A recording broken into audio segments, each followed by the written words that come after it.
The Gryffindor common room had taken on the particular quality of warmth that only January snowfall could inspire.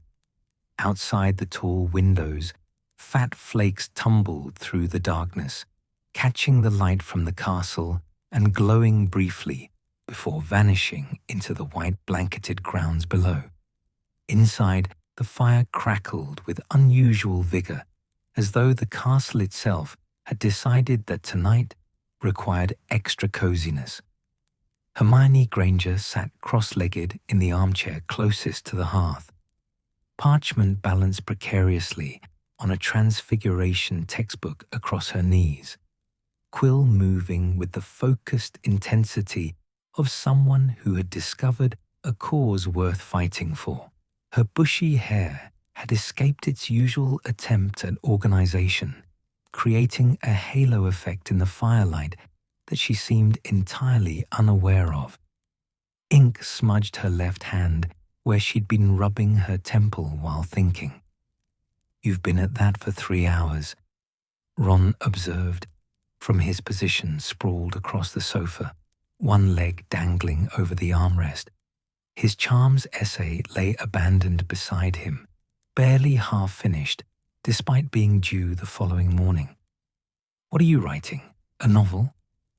"I'm drafting the foundational principles of S.P.E.W, Hermione said without looking up, her quill continuing its determined scratching. "The Society for the Promotion of Elfish Welfare, and it's barely been 2 hours, Ron." "S.P.E.W? Ron pronounced it like someone tasting something unexpected. That's certainly a name." Harry looked up from his own position in the opposite armchair, where he'd been staring at his defense against the dark arts homework, with the glazed expression of someone whose mind was thoroughly elsewhere. The firelight reflected off his glasses as he turned toward Hermione. "What's brought this on?" Hermione's quill finally paused. She looked up, and there was something in her expression that Harry recognized.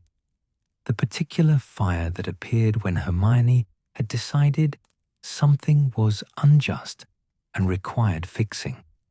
It was the same look she'd worn before punching Malfoy in 3rd year, the same determination that had driven her to brew Polyjuice Potion in their 2nd year.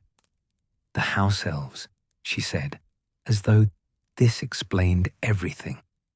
When both boys continued to look at her expectantly, she set down her quill with deliberate care. "Don't you see? They're enslaved, right here in Hogwarts. Hundreds of them working day and night, and nobody even thinks about it. Nobody thanks them. Nobody pays them. They don't get holidays or sick days or any rights whatsoever." "They like working," Ron said, with the comfortable certainty of someone who'd grown up in the wizarding world and never questioned its peculiarities. "That's just how house-elves are. My mum always says they're happiest when they're busy." The look Hermione gave him could have curdled milk. "That's what slave owners always say, Ron. Oh, they're happy. They prefer it this way. They wouldn't know what to do with freedom." "Do you have any idea how that sounds?" Ron's ears went pink. "I'm not saying slavery's right, Hermione. I'm just saying house elves are different. They're not like people who are forced into slavery. They actually want to work. Because they've been conditioned to want it."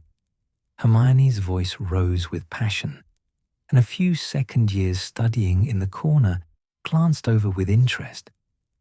"For centuries, wizards have bred house elves to be servile, to take pride in enslavement, to punish themselves if they step out of line. That's not nature, Ron. That's systematic oppression so thorough that the victims don't even recognize it as oppression anymore."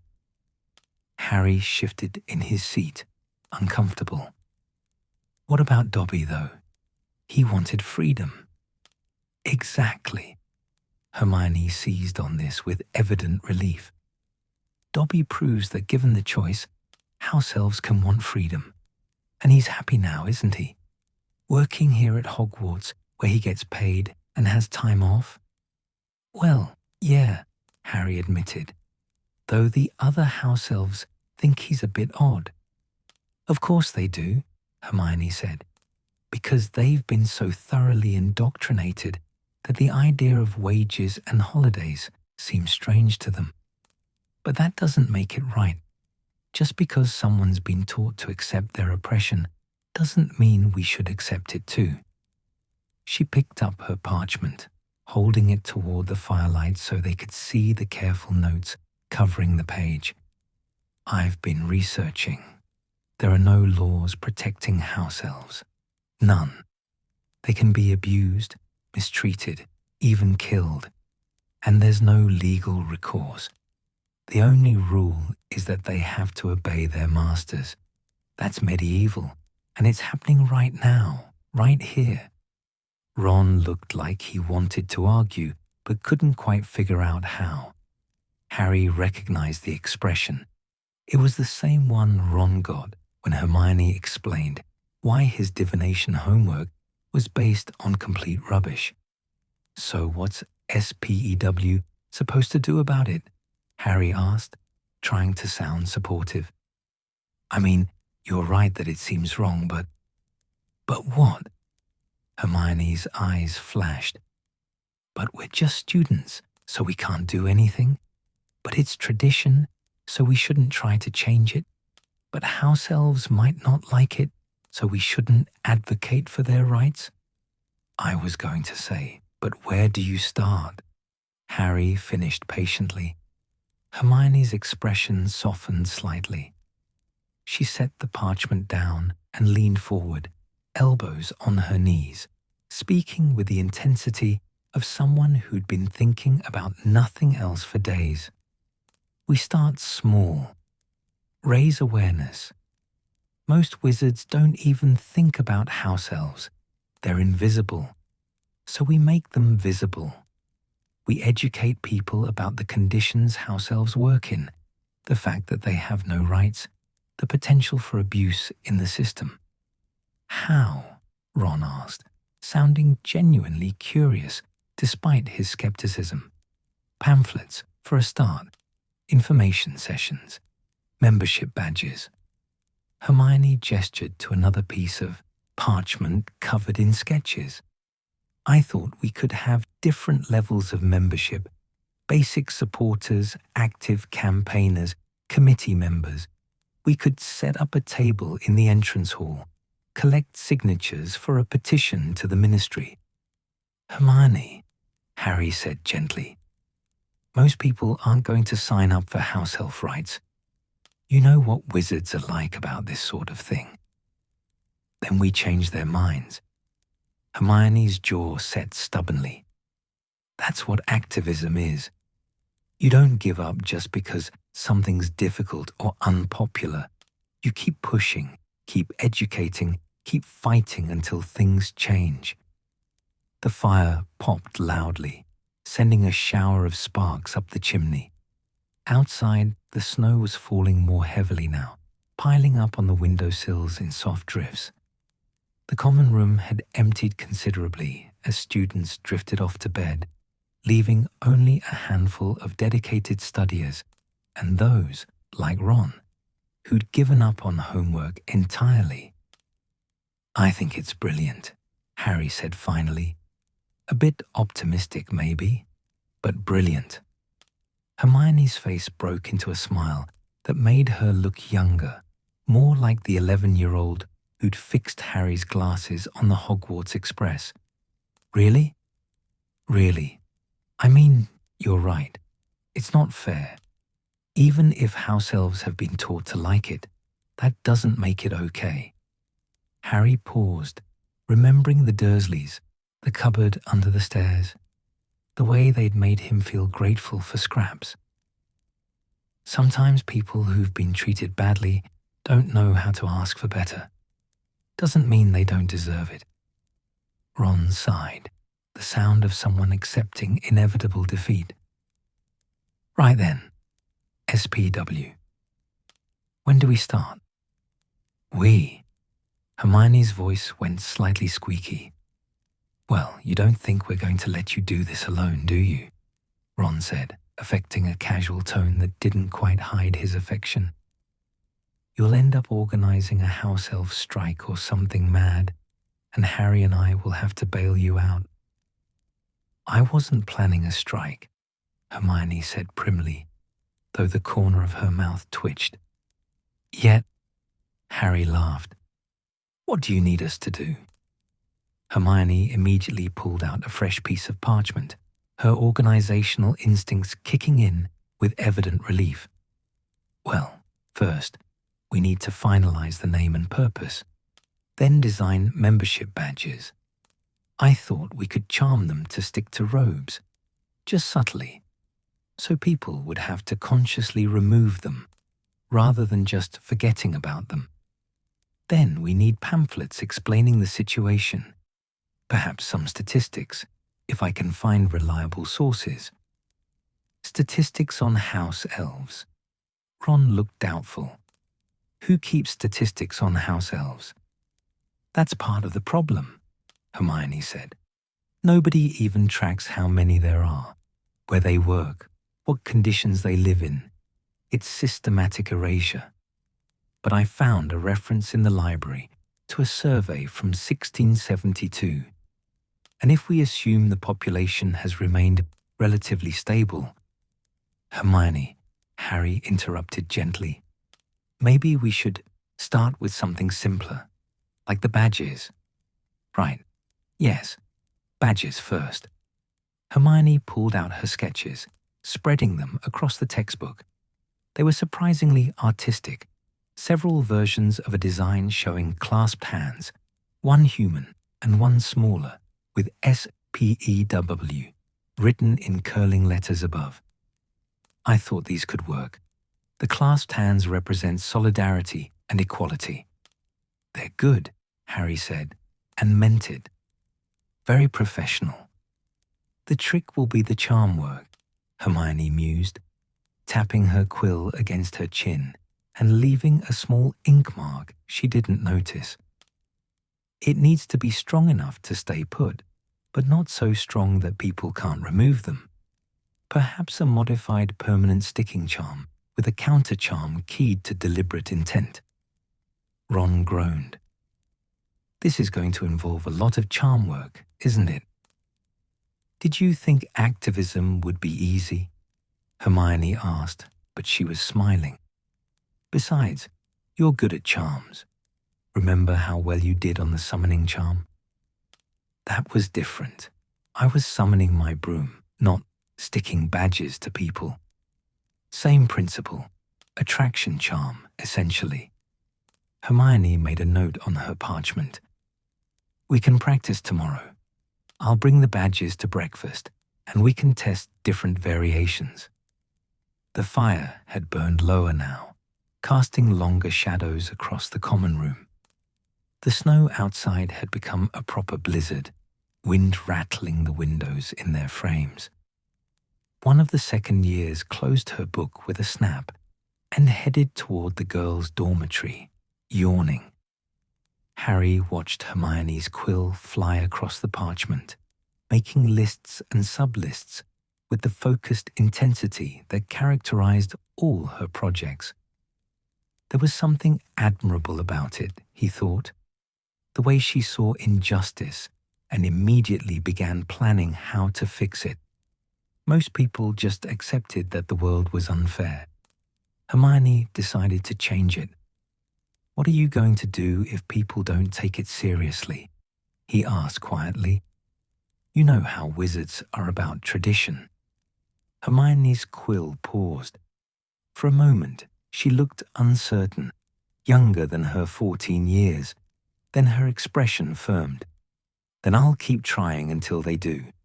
Rights aren't granted by popular opinion, Harry. They're universal. Whether people agree or not doesn't change what's right. Even if you end up doing it alone, I won't be alone. I'll have you too, won't I? She looked between them with such trust that Harry felt something warm settle in his chest. And maybe others. Maybe once people understand, once they really think about it.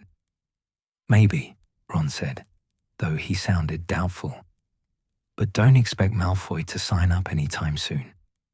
Malfoy can. Hermione stopped herself, pressing her lips together. I'm not doing this for Malfoy.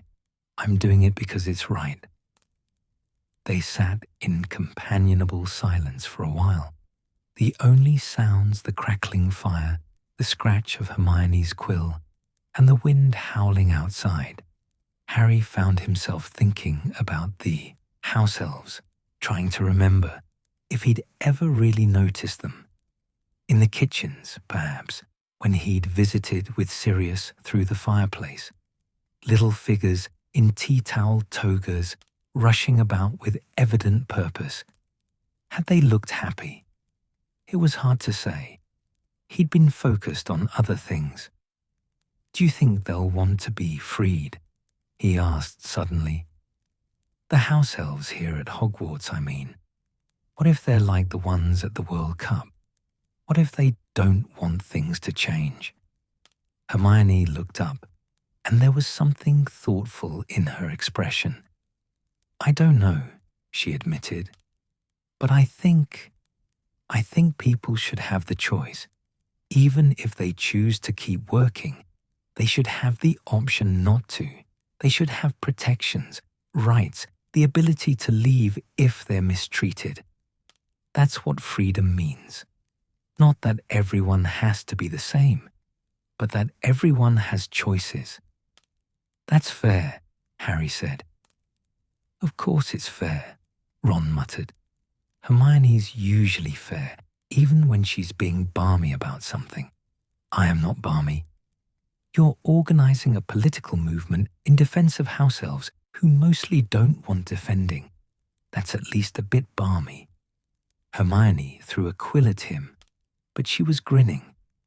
Ron caught it, laughing, and for a moment, they were just three friends sitting by the fire on a snowy night, arguing good-naturedly about something that wouldn't matter in the morning.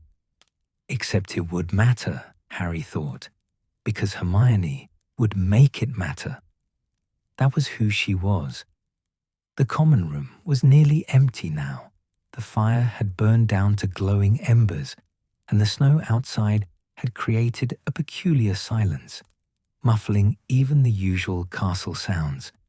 Hermione yawned suddenly, a jaw-cracking yawn that she tried unsuccessfully to hide behind her hand. Maybe we should call it a night, Harry suggested. You can work on this more tomorrow. Just a few more minutes, Hermione said, but her quill was moving more slowly now, her writing becoming less precise. I want to finish the mission statement. Harry and Ron exchanged glances. They'd seen Hermione like this before, so absorbed in a project that she forgot about basic things like sleep and food. Usually, it involved exams or essays. This was different, though. This mattered to her in a way that went beyond grades. Hermione, Ron said, surprisingly gentle. Come on, the house-elves aren't going anywhere. Well, they are going places, obviously. They're working all the time. But you know what I mean. You can save them tomorrow. Hermione blinked at him, then looked down at her parchment, as though seeing it for the first time. Her handwriting had deteriorated into something barely legible, ink blotches marking where she'd paused too long. Oh, yes, I suppose you're right. She started gathering her papers, organizing them into careful stacks with the methodical care of someone fighting sleep. Harry stood and stretched, feeling his spine crack. The fire had gone out entirely, now leaving only a faint glow that barely illuminated the common room. As they headed toward the staircases, boys to the left, girls to the right, Hermione paused at the bottom of the girls' staircase. "Thank you," she said quietly, "for listening, for not laughing." "We did laugh a bit," Ron pointed out. "For not laughing meanly then." She smiled at them, and in that smile, Harry saw the determination that would carry her through whatever came next. "This is going to work. I know everyone thinks I'm being ridiculous, but this is going to work." "Course it will," Ron said. "You're Hermione Granger. When has anything you've decided to do ever not worked?" "Third-year arithmancy homework," Hermione said promptly. "And that time I tried to brew a beautification potion and turned my eyebrows purple for a week. Besides that, and when I tried to help Hagrid with Buckbeak's appeal, we saved Buckbeak by using a time turner, not through my legal arguments." Harry laughed. "The point is, you don't give up, and usually you win. So, yeah, this'll probably work. Maybe not exactly how you're planning, but something will work." Hermione's eyes went slightly shiny. "You're better friends than I deserve." "Probably," Ron agreed cheerfully. "Now go to bed before you fall asleep standing up." They watched her climb the stairs, still clutching her papers, her hair a wild silhouette against the darkness above. Then Harry and Ron headed up their own staircase, navigating by feel more than sight. In their dormitory, Neville was already snoring, and Dean and Seamus were whispering about something that involved a lot of suppressed laughter. Harry changed into his pajamas and climbed into bed, pulling the curtains shut against the darkness. Through the window, he could still hear the wind howling, driving snow against the castle walls. Somewhere below, in the depths of Hogwarts, house-elves were probably still working, cleaning, cooking, maintaining the countless small magics that made the castle function. Harry had never thought about them before, not really. They'd just been part of the background, like the moving staircases or the talking portraits. But Hermione had thought about them, and because she had, now he would too. That was how change started, he supposed. One person noticing something wrong and refusing to look away. One person deciding that invisible didn't mean unimportant. He wondered if the house-elves knew what was coming. He wondered if they'd be grateful or terrified or utterly baffled by a 14-year-old witch who decided to revolutionize their entire existence. Probably a bit of all three. Harry smiled into the darkness, then closed his eyes and let the sound of the wind lull him towards sleep. In the common room below, a single piece of parchment had slipped from Hermione's stack, falling unnoticed near the dying fire. On it, in Hermione's determined handwriting, were the words S.P.E.W. mission statement to secure equal rights and fair treatment for house-elves through education, advocacy, and reform. As the last embers faded to ash, the parchment curled slightly in the cooling air, but the words remained clear, waiting for morning.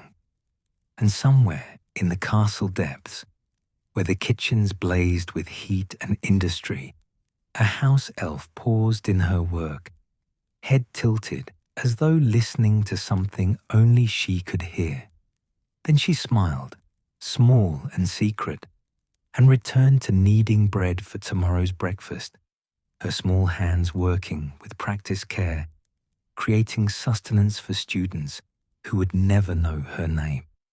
The snow fell, the castle slept, and in a Gryffindor dormitory, a girl dreamed of justice, her fingers still ink-stained, her mind already planning tomorrow's revolution. The morning after Hermione's late-night planning session dawned bright and bitterly cold. the kind of January morning where frost painted intricate patterns across every window and breath misted white in the corridors. Hermione appeared at breakfast with shadows under her eyes, but an expression of fierce determination that made Harry and Ron exchange wary glances across their porridge. "I've made the badges," she announced, dropping into her seat and pulling a small cloth bag from her robes. It clinked with a sound distinctly unlike fabric should make. 30 of them, to start. I was up until 2, perfecting the charm work. "Hermione," Harry said carefully, "you know we have double potions this morning, with Snape? I'm perfectly capable of brewing a strengthening solution on 3 hours of sleep, Harry." Hermione's tone suggested that sleep was for people with less important things to do than revolutionize house-elf rights. She upended the bag, and badges spilled across the table in a cascade of gleaming metal. They were actually quite impressive. Each badge was roughly the size of a galleon, made of what looked like brass, with the clasped hands design Hermione had sketched the night before. S.P.E.W. curved above in letters that seemed to shimmer slightly in the candlelight from the floating candles overhead. Below, in smaller script, it read, "Society for the Promotion of Elfish Welfare." "They're brilliant," Harry said honestly, picking one up. It was warm to the touch, almost alive with the magic woven into it. "Thank you. The charm should make them stick to robes or bags, visible but not obtrusive. I've keyed the removal to deliberate intent, so they won't fall off accidentally, but people can take them off if they genuinely want to." Hermione selected a badge and held it toward Ron. "Would you like to try one?" Ron eyed the badge with the suspicion of someone who'd been on the receiving end of Hermione's experimental magic before. "What happens if the charm doesn't work properly?" "Then it doesn't stick. Simple as that. Or it sticks too well. But I've tested that scenario extensively, and I'm confident." "How extensively?" Hermione's cheeks went slightly pink. "I may have permanently attached one to my arithmancy textbook, but I've adjusted the formula since then, and these should be perfectly—" A loud screech from the Slytherin table interrupted her. Pansy Parkinson was on her feet, flailing at her robes where something golden was apparently glued to her chest. Draco Malfoy was laughing so hard he nearly fell off the bench. "Safe," Hermione finished weakly. "Hermione," Harry said slowly, "why does Pansy Parkinson have one of your badges?" "She doesn't. At least she shouldn't." Hermione frowned, counting the badges on the table. "I have all 30 right here, unless—" She trailed off, staring at the badge in her hand. As they watched, it began to quiver, then suddenly shot from her palm like a small golden bird, arcing across the great hall and affixing itself to the back of Professor Flitwick's pointed hat. Ron started laughing. He tried to stop, pressed his napkin to his mouth, but it was no use. "Your badges," he wheezed, "are attacking people." "They are not attacking anyone." Hermione's voice was tight with barely controlled panic. "There's just a slight calibration issue with the targeting parameters." Another badge leapt from the table, this time attaching itself to the side of a passing milk jug. The jug continued on its enchanted path toward the Ravenclaw table, badge gleaming proudly. "Hermione," Harry said, trying not to laugh, as a third badge made a break for it. "I think you might want to—" "I know what I want to do, thank you, Harry." Hermione snatched up the cloth bag and began frantically trying to corral the remaining badges, which had started vibrating in agitation. This shouldn't be happening. I was so careful with the charm sequence. The attraction spell was supposed to be passive until activated by proximity to a willing recipient. Maybe they're a bit too attracted, Ron suggested, ducking as a badge zoomed past his ear. At the high table, Professor McGonagall had noticed Professor Flitwick's new accessory. She rose from her seat with the expression of someone whose morning was already going poorly and likely to get worse. The badge on Flitwick's hat seemed to sense her approach and burrowed deeper into the fabric, as though trying to hide.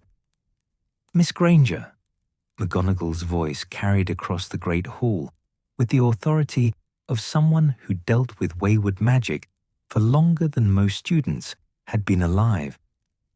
"Would you care to explain why Professor Flitwick appears to be wearing unauthorized metalwork?"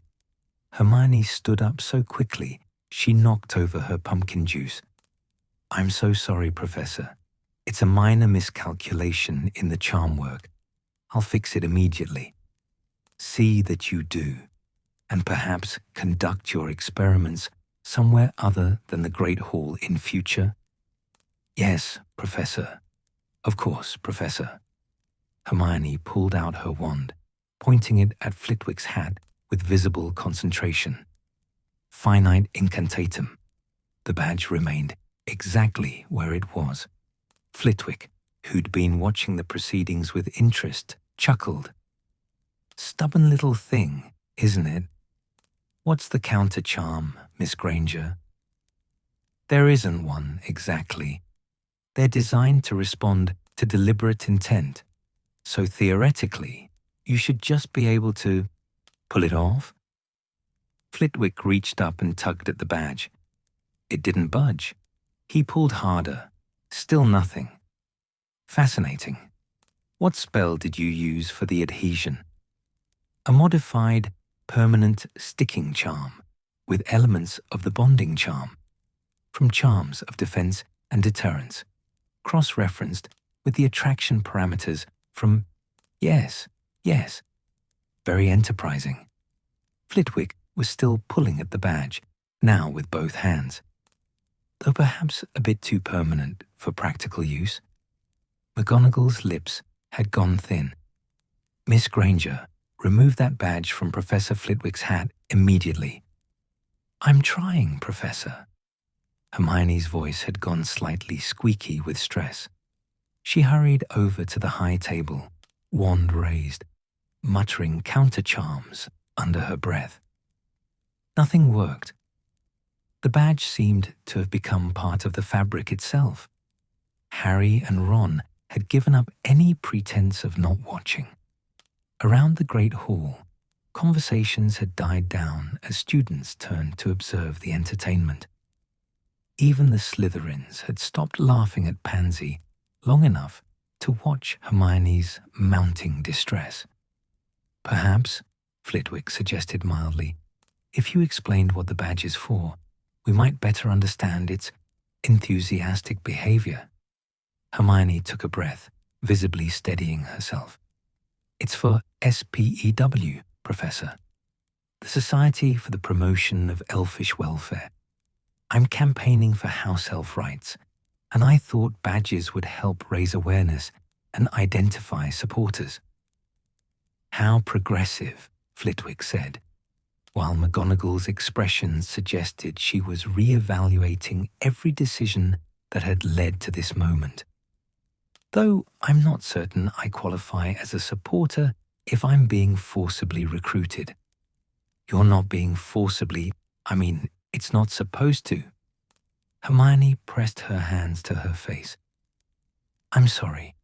I'll figure out how to remove it. I promise. Take your time, Miss Granger. It's rather fetching, actually." Flitwick adjusted his hat so the badge was more prominently displayed, which made several students giggle. "And I applaud your initiative, even if your execution needs refinement." McGonagall looked like she wanted to say something, then thought better of it. She simply returned to her seat with the air of someone choosing her battles carefully. Hermione slunk back to the Gryffindor table, her face scarlet. The remaining badges on the table had stopped their agitated vibrating and now sat in an innocent pile, as though butter wouldn't melt in their mouths. "Right," she said quietly, gathering them up with shaking hands. "Back to the drawing board." "They're not total failures," Harry offered. "I mean, they definitely stick. Too well. Far too well." Hermione shoved the badges back into the cloth bag, tying it shut with perhaps more force than necessary. "I must have overcorrected from the test badge. The arithmancy was sound, but I didn't account for ambient magical interference in a crowded space, and the resonance from the enchanted ceiling probably amplified the—" "Hermione," Ron interrupted gently. "Eat some breakfast. You can fix the badges later." She looked like she might argue, then deflated. "I've ruined it already, haven't I? Everyone's laughing. Malfoy's probably going to make jokes about this for weeks." "So?" Ron shrugged. "When has Malfoy not made jokes about something? Besides, loads of important inventions didn't work properly at first. Look at the flu network. Didn't that explode for the first 50 years or something?" 30 years, Hermione corrected automatically. "And multiple people died." "Well, there you go. Nobody's died from your badges. You're already ahead." Despite herself, Hermione smiled. It was a small smile, barely there, but genuine. She reached for a piece of toast and began spreading marmalade on it with methodical care. "I'll need to completely redesign the charm structure. Perhaps separate the attraction component from the adhesion component. Introduce a variability factor." "After potions," Harry reminded her. "Snape's already going to be in a foul mood because of the Quidditch match tomorrow. Let's not give him extra reasons to dock points." The mention of potions seemed to bring Hermione back to reality. She glanced at the enchanted ceiling, where the charmed sky showed pale morning light. "Oh no, we've only got 15 minutes." They finished breakfast in a rush, Hermione still muttering about charm theory under her breath. As they left the Great Hall, Harry noticed that Professor Flitwick's badge was still firmly attached to his hat, gleaming cheerfully. The tiny professor caught his eye and winked. The walk to the dungeons was frigid. Despite the castle's warming charms, the corridors leading to the potions classroom always felt like descending into a cave. Their breath misted in the air, and Hermione pulled her robes tighter around herself. "At least everyone's talking about the badges," Ron said, trying to sound encouraging. "That's awareness, right? Isn't that what you wanted?" "I wanted them to talk about house-elf rights, not my incompetent charm work. Give it time. Once you fix the sticking problem, people will pay attention to the message." They arrived at the potions classroom to find Snape already there, writing instructions on the blackboard with sharp, angular strokes. He turned as they entered, his expression suggesting he'd been hoping they'd all simultaneously come down with dragonpox. "How delightful," he said, his voice dripping with sarcasm. "The Golden Trio graces us with their presence. 10 points from Gryffindor for lingering in corridors." "We're not late, Professor," Hermione said, unable to help herself. "Another 10 points for talking back, Miss Granger.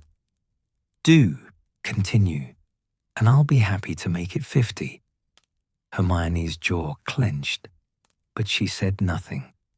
They took their usual seats at the back of the classroom, where the light from the small windows was dimmed and greenish. The strengthening solution was a complex potion requiring precise timing and careful attention to temperature variation. Hermione normally excelled at potions, despite Snape's best efforts to discourage her. But today, her mind was clearly elsewhere. She kept glancing at her bag where the badges were stored, her expression distant and troubled. "Hermione," Harry whispered, "you're about to add powdered griffin claw." She blinked, looking down at her cauldron. "Oh, thank you." She set down the griffin claw and reached for the salamander blood instead, but her hand was shaking slightly. By the time the double period ended, Hermione's potion was passable, but far from her usual standard. Snape examined it with obvious disappointment that he couldn't fail her outright, then swept away without comment, which somehow felt worse than his usual cutting remarks. In the corridor outside, Neville caught up with them, looking anxious. "Hermione, I heard about the badges. Are you all right?"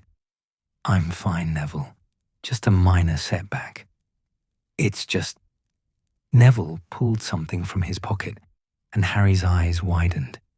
It was one of Hermione's badges, stuck firmly to the front of Neville's jumper. "I can't get it off. I've tried everything, even my Gran's old unsticking solution, and that once removed a cursed barnacle from her." "Oh, Neville, I'm so sorry." Hermione pulled out her wand, already cycling through counter charms. But like with Flitwick's hat, nothing worked. The badge remained stubbornly attached, gleaming innocently against Neville's navy jumper. "I don't mind wearing it," Neville said hurriedly. "I mean, I think house-elves probably should have more rights. It's just that I've got 3 of them now, and they keep multiplying somehow, and I'm running out of room." He turned slightly, revealing that his back was indeed covered in S.P.E.W. badges, at least 7 of them arranged in a cluster like golden barnacles. Ron lost the battle against laughter. He tried to maintain composure, managed it for approximately 3 seconds, then doubled over, wheezing. Harry felt his own lips twitching.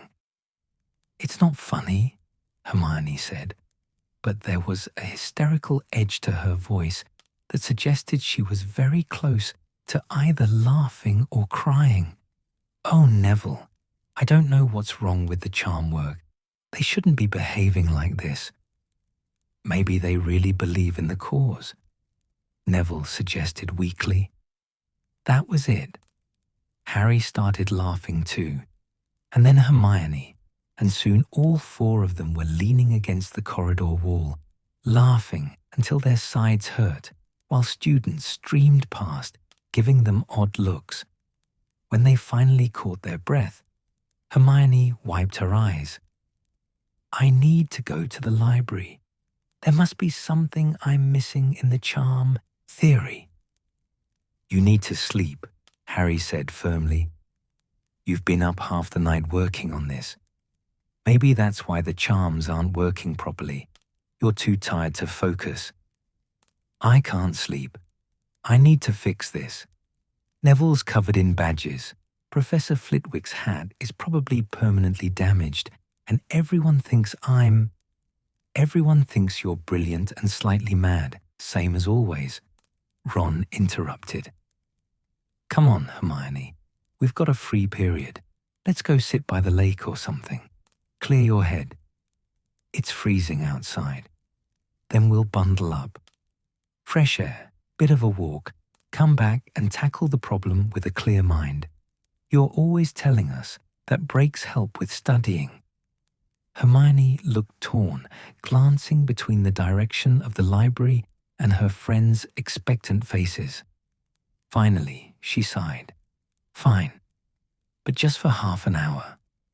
They collected their winter cloaks and headed outside, where the January air was crisp enough to sting.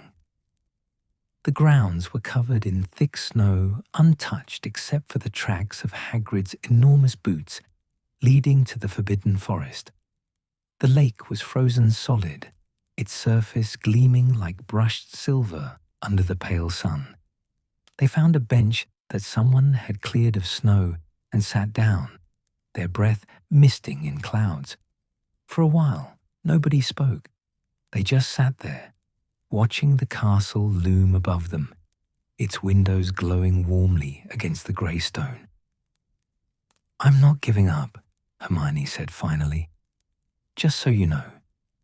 The badges might be a disaster, but that doesn't mean the cause is wrong." "Nobody said it was wrong," Harry replied.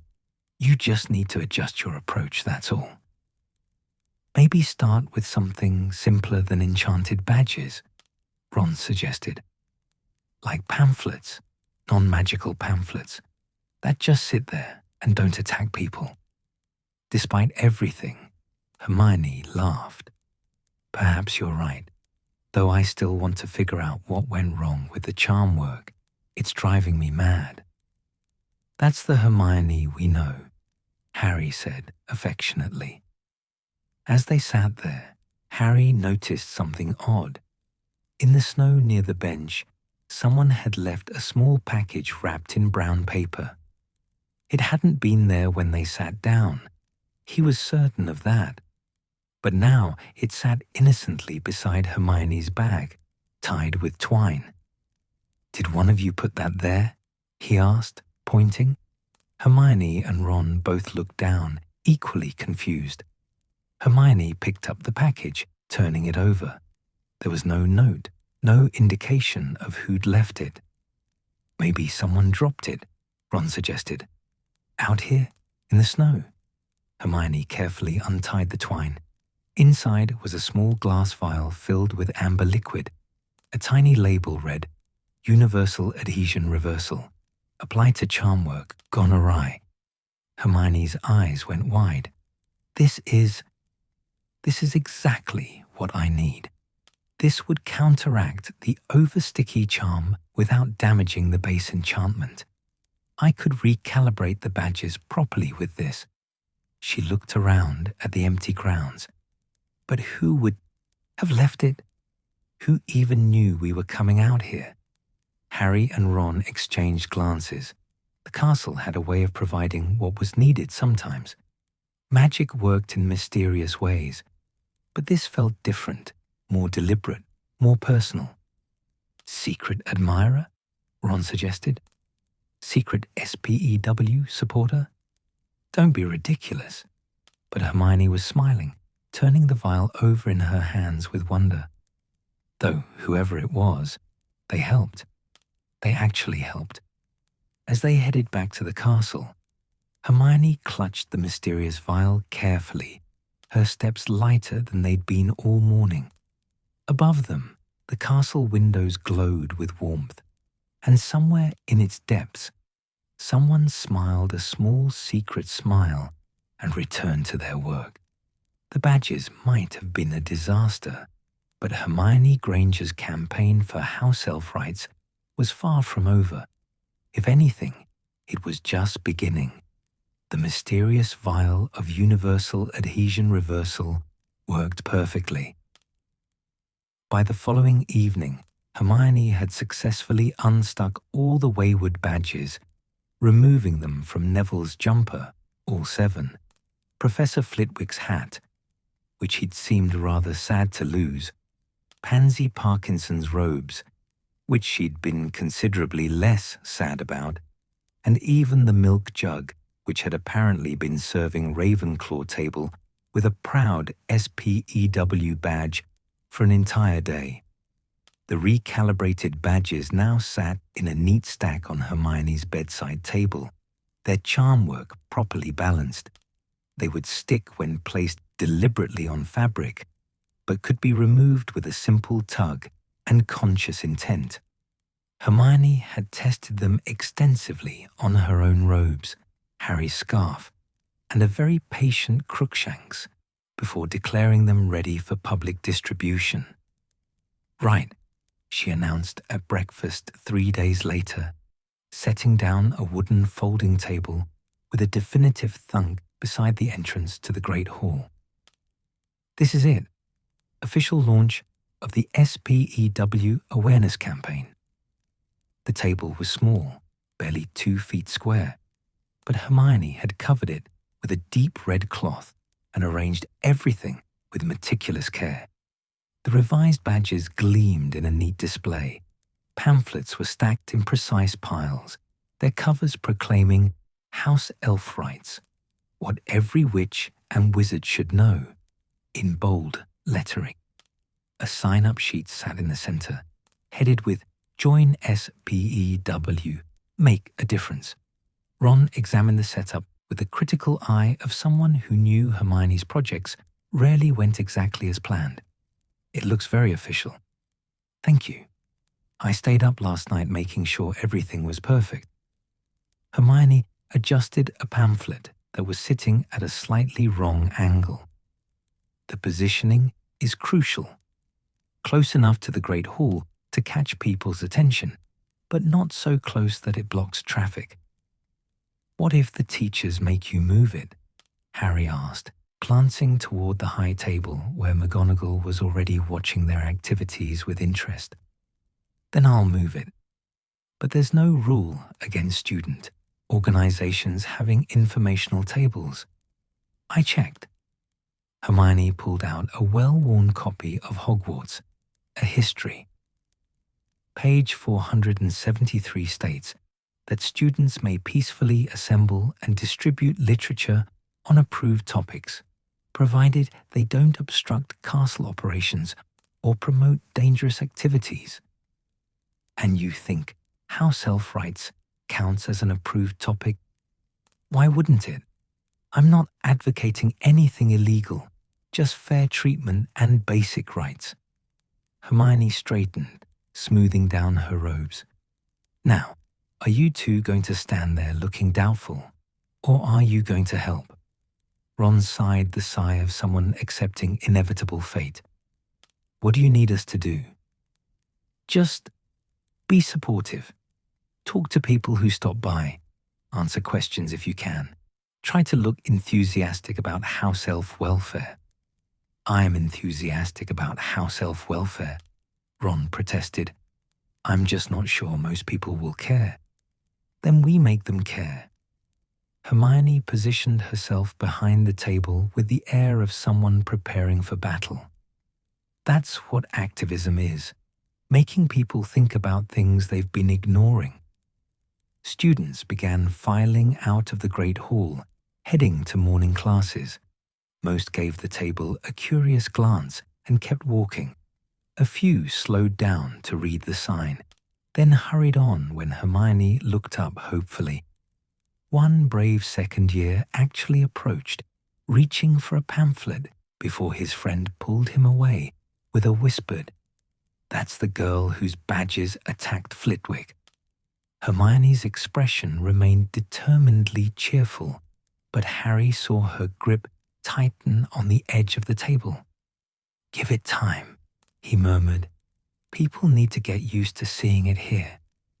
By mid-morning, Hermione had handed out exactly 3 pamphlets, one to a confused Hufflepuff first year who seemed to think she was distributing free sweets, one to Neville, who took it out of loyalty despite already knowing everything it contained, and one to Luna Lovegood, who'd read it upside down and commented that it was refreshingly straightforward compared to most political literature.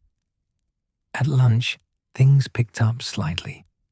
A cluster of Ravenclaw third years stopped to ask questions, which Hermione answered with barely contained excitement. But when she launched into a detailed explanation of house-elf working conditions, citing specific examples from her research, their eyes glazed over and they drifted away. "You're losing them," Ron whispered. "Too much information at once." "But they asked," Hermione protested. "They wanted to know about the conditions house-elves face, so I told them." They wanted to know, like one interesting fact, not a full lecture. Ron grabbed a pamphlet. Maybe just tell them to read this. It's got all the details anyway. Hermione looked mutinous, but nodded. Fine. Brief answers. Direct them to the literature for details. The afternoon brought an unexpected visitor. Draco Malfoy sauntered over with Crabbe and Goyle flanking him, a smirk already forming. Well, well, Granger's set up a shop. What are you selling? Mudblood memorabilia? Harry's hand went to his wand, but Hermione put out a restraining hand. Her voice was icy calm. I'm raising awareness about house-elf rights, Malfoy. Though I don't expect someone from a family that treats their house-elf like dirt to understand the concept. Malfoy's smirk widened. Our house-elf knows his place. Unlike certain people who stick their noses where they don't belong. He picked up a pamphlet, made a show of reading it, then laughed. This is precious. You actually think house-elves want rights? They live to serve, Granger. It's what they're for. They're sentient beings, not tools. They're property. Always have been, always will be. But please, continue your little crusade. It's entertaining watching you embarrass yourself. He dropped the pamphlet back on the table and swept away, Crabbe and Goyle lumbering after him. Hermione's hands were shaking. He's exactly the problem. That attitude, that complete disregard for... Breathe, Harry said quietly. You knew there'd be people like him. Don't let him get to you. I'm not letting him get to me. I'm just... Hermione took a breath, visibly steadying herself. I'm just disappointed that people can be so willfully ignorant. A small voice spoke up from near the table. I think it's brilliant. They turned to find Dennis Creevey, a tiny second-year Gryffindor who always seemed to appear in unexpected places. He was looking at the pamphlets with genuine interest. My mum always said, you should stand up for people who can't stand up for themselves. And house-elves can't really stand up for themselves, can they? What with the whole punishing themselves for disobedience thing? Hermione's expression transformed. Exactly. You understand completely. She handed him a badge with reverence. Would you like to join S.P.E.W?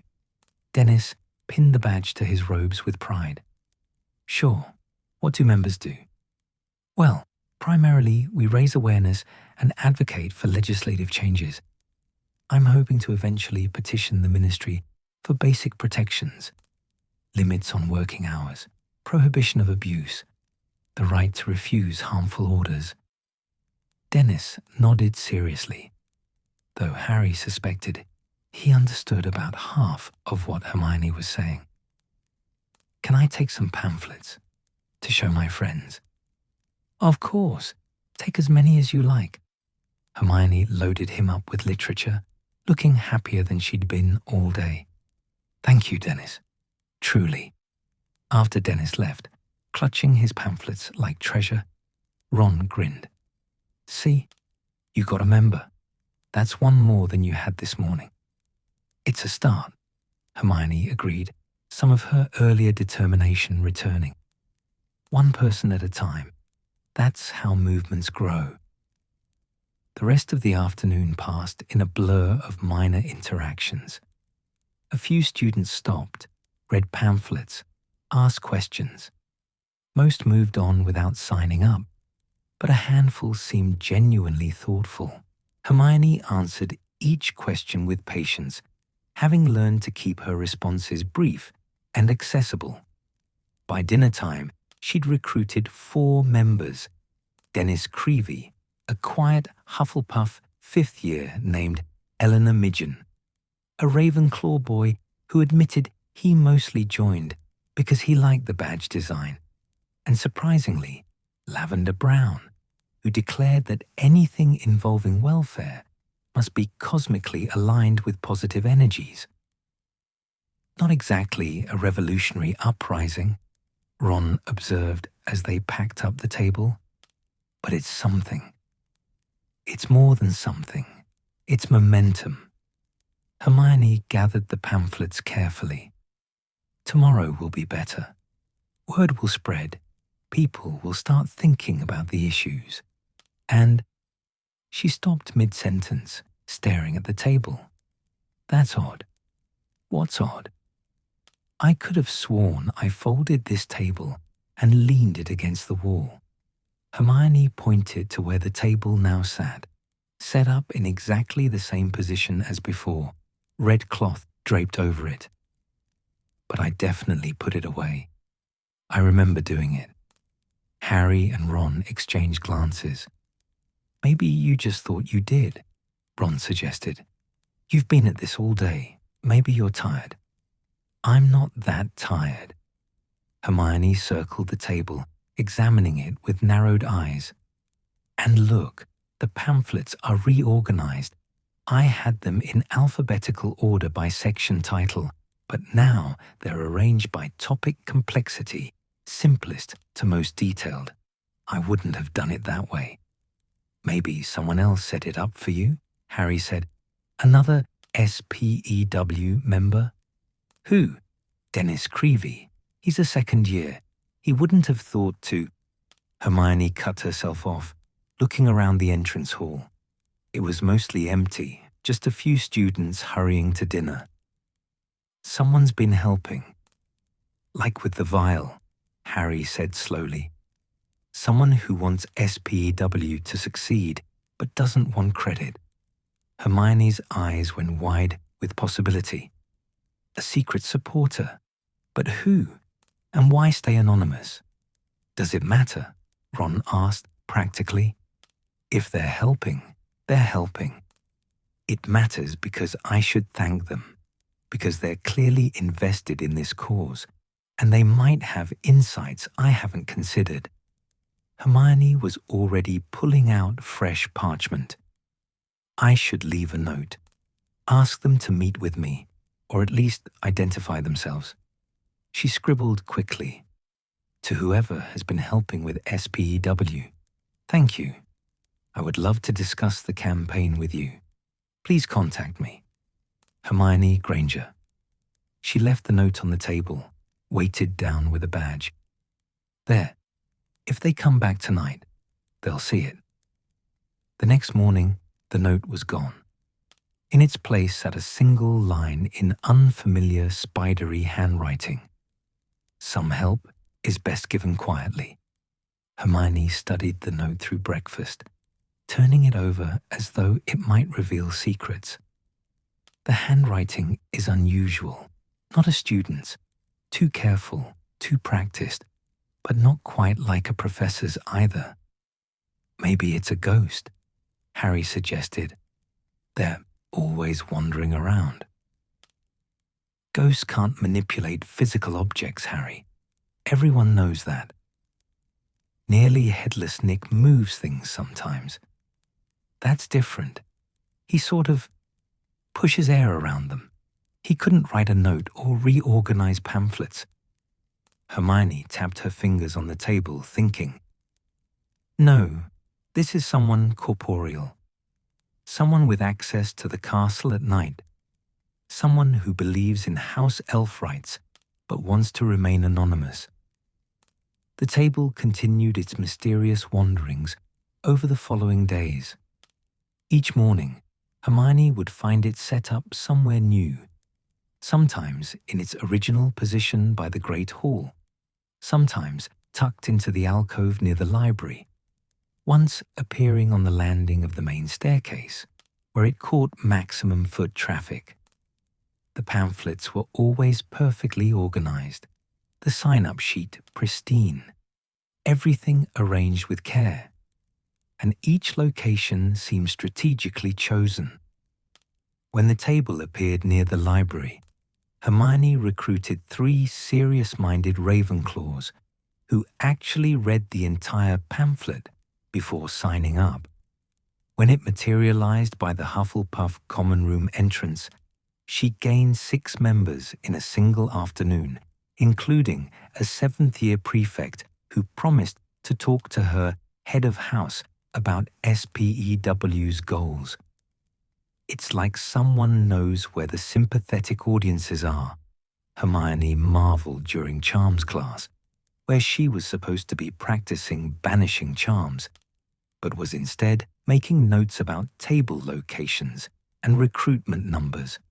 Look, Hufflepuff entrance, high recruitment, Slytherin corridor, 0 recruitment, but good for visibility. Library, excellent quality of engagement.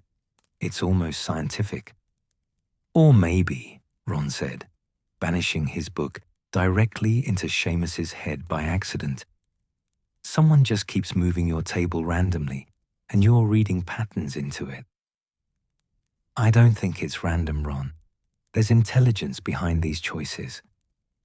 More mysterious gifts appeared, a stack of fresh parchment for the sign-up sheet when they were running low, a pot of quick-drying ink that never smudged, small enchanted bookmarks that, when placed in pamphlets, would glow gently if the reader seemed genuinely interested, a subtle magical feedback mechanism that helped Hermione identify serious, potential members.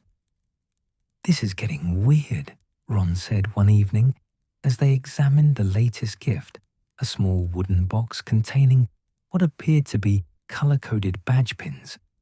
Like helpful weird, but definitely weird. Hermione was reading the tiny instruction card that accompanied the box. Different colors for different levels of commitment, bronze for general supporters, silver for active members, gold for committee positions. This is brilliant. I never would have thought of a tiered system, but it makes perfect sense for retention and engagement. But who's making all this stuff? Harry asked. This is advanced magic, Hermione. These bookmarks, the color-changing badges. This isn't student-level charm work. I know. Hermione's voice was soft with wonder, which means either we have a very talented student helper or... She trailed off, looking toward the high table in the great hall, visible through the doorway. Or someone with more experience is invested in this campaign. The mystery deepened when the table appeared one morning outside the staff room. Hermione nearly had a heart attack when she found it there, certain McGonagall would assign detention for presumption.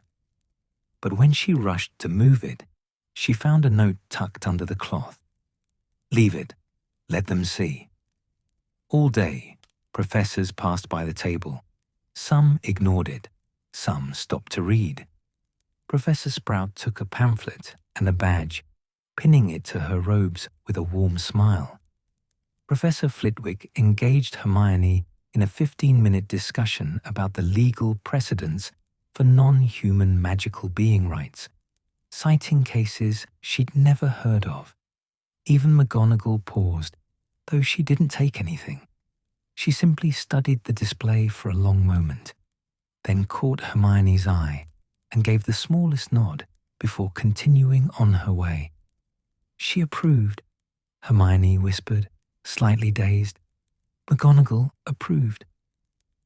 By the end of the second week, S.P.E.W. had 23 members, a number that would have seemed pitiful for most causes, but felt monumental to Hermione. 23 people who cared. 23 people willing to think about house-elves as more than invisible servants. The table had become a fixture of Hogwarts life, appearing and disappearing in its mysterious pattern.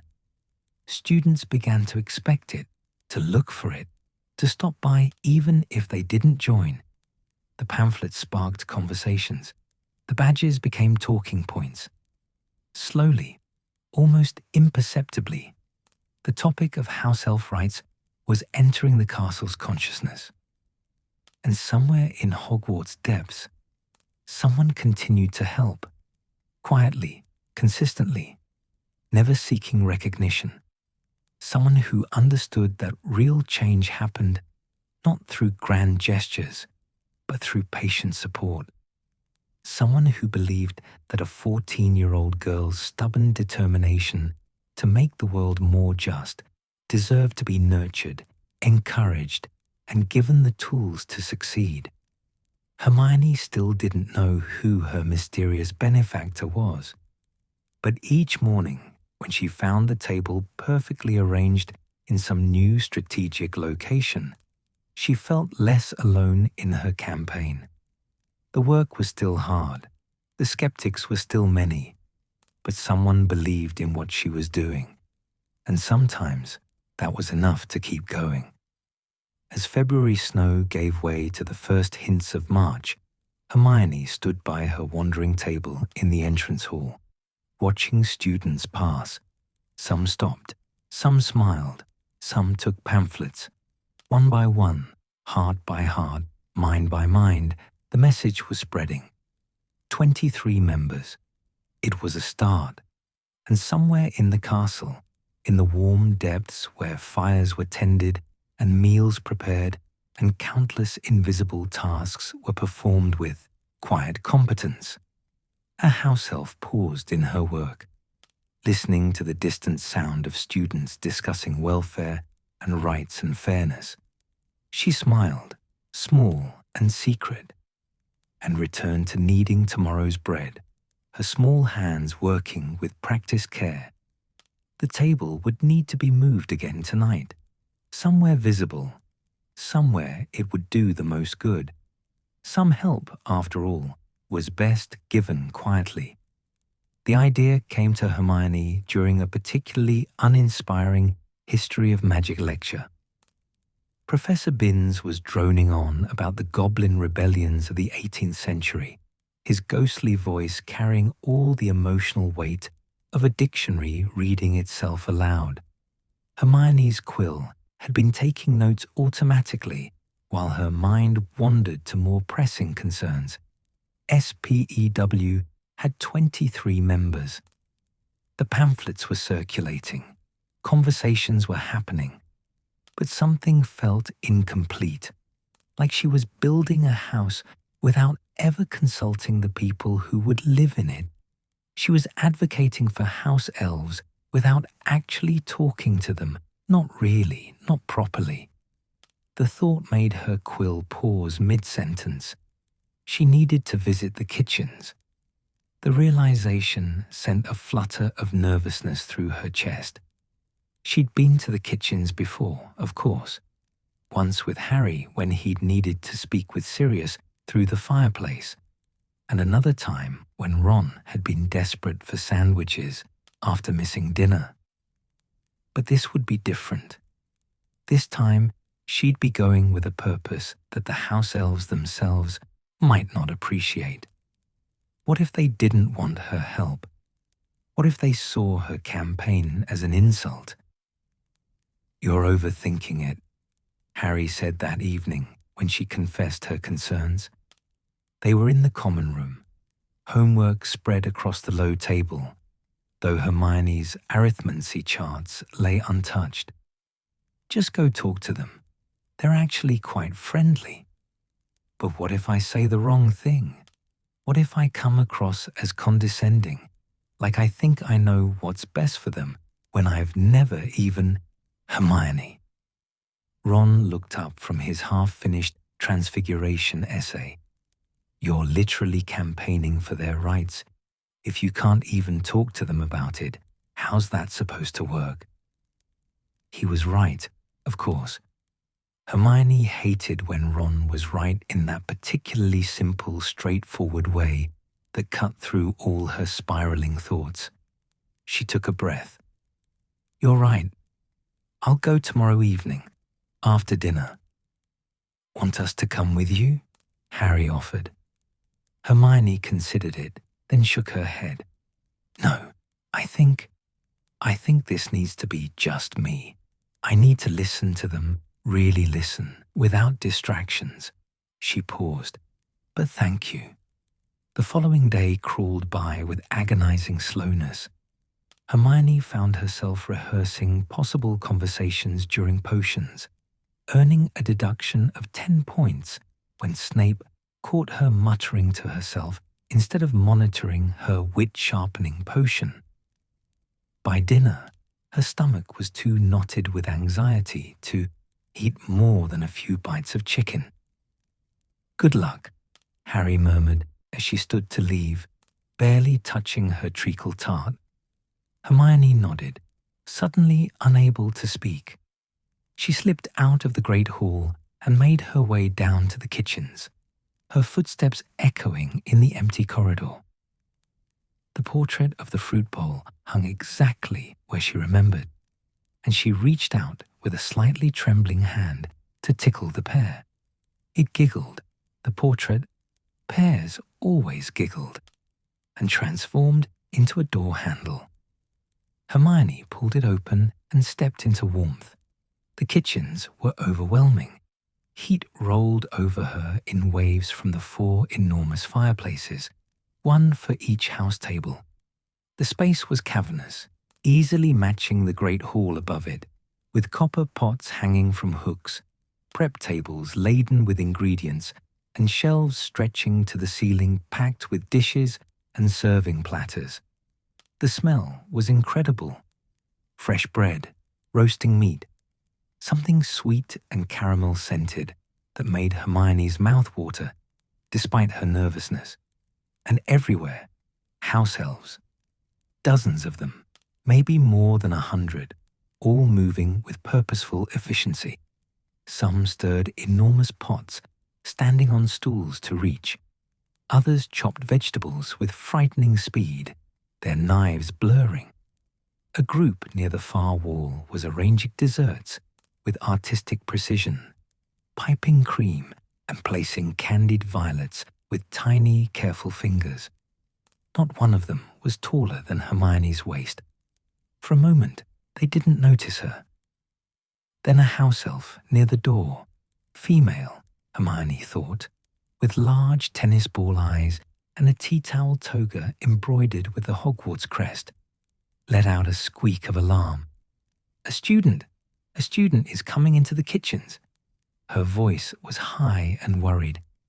"Is something wrong with the dinner? Was the soup too salty? Oh no, Blinky has ruined everything." No, Hermione said quickly, kneeling down to be closer to eye level. "The soup was perfect. Everything's perfect. I wanted to talk to you all, if that's all right." The kitchen had gone eerily quiet. Dozens of enormous eyes stared at Hermione, with expressions ranging from curiosity to alarm to something that might have been fear. A few house elves had backed away from their stations, as though expecting punishment. "Talk to us." The house elf, Blinky, wrung her tea towel between her fingers. "About the cooking, miss. Blinky will work harder. We'll make everything exactly right. You're already doing wonderfully," Hermione assured her, then felt a flash of uncertainty. Was that condescending? She pressed on. "I'm Hermione Granger. I've been running a campaign about house elf welfare, and I realized I've been doing it all wrong. I've been talking about house elves without actually talking to house elves. So I came to listen, to ask what you want. What would make your lives better?" The silence that followed was broken only by the crackling of fires and the gentle bubbling of pots. House elves looked at each other, then back at Hermione, then at each other again. None of them seemed to know what to say. Finally, a voice piped up from near one of the fireplaces. "Miss is Hermione Granger, Harry Potter's friend." Dobby emerged from behind a stack of soup tureens, his mismatched socks visible beneath his collection of hats. His ears were twitching with excitement, and his eyes, even larger than the other house elves, were shining. "Dobby knows about S.P.E.W. Dobby thinks it is a very great thing Miss Hermione Granger is doing. Several other house elves looked scandalized at Dobby's enthusiasm. One elderly elf near the bread ovens made a tutting sound, but Hermione felt a rush of relief at seeing a friendly face. "Hello, Dobby. I'm glad you approve." She turned back to the assembled elves. "I know some of you might not agree with Dobby about S.P.E.W, and that's all right. That's actually why I'm here, to understand what you think, what you need, not what I think you should need." Blinky was still wringing her tea towel. But house elves is not needing anything, miss. House elves is having everything. Work to do, kitchens to keep, students to feed. What else is there? "Well," Hermione said carefully, "what about time off, holidays, days when you could rest or pursue your own interests?" A ripple of confusion passed through the house elves. "Own interests," one repeated, as though Hermione had spoken in a foreign language. "Things you enjoy doing for yourselves, hobbies, or learning new skills not related to serving." The elderly house elf by the ovens shook her head, her ears flapping. "House elves is not having hobbies, miss. House elves is working. That is what we is for." Hermione felt her heart clench, but she kept her voice gentle. "But what if you could have both? Work that you find meaningful and time for yourselves." "Dobby has time for himself," Dobby announced proudly. "Dobby has Thursday afternoons off and gets paid a galleon a week. Professor Dumbledore is very kind to Dobby."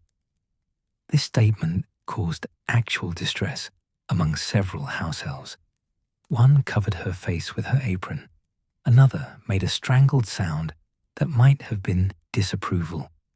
The elderly elf looked genuinely pained.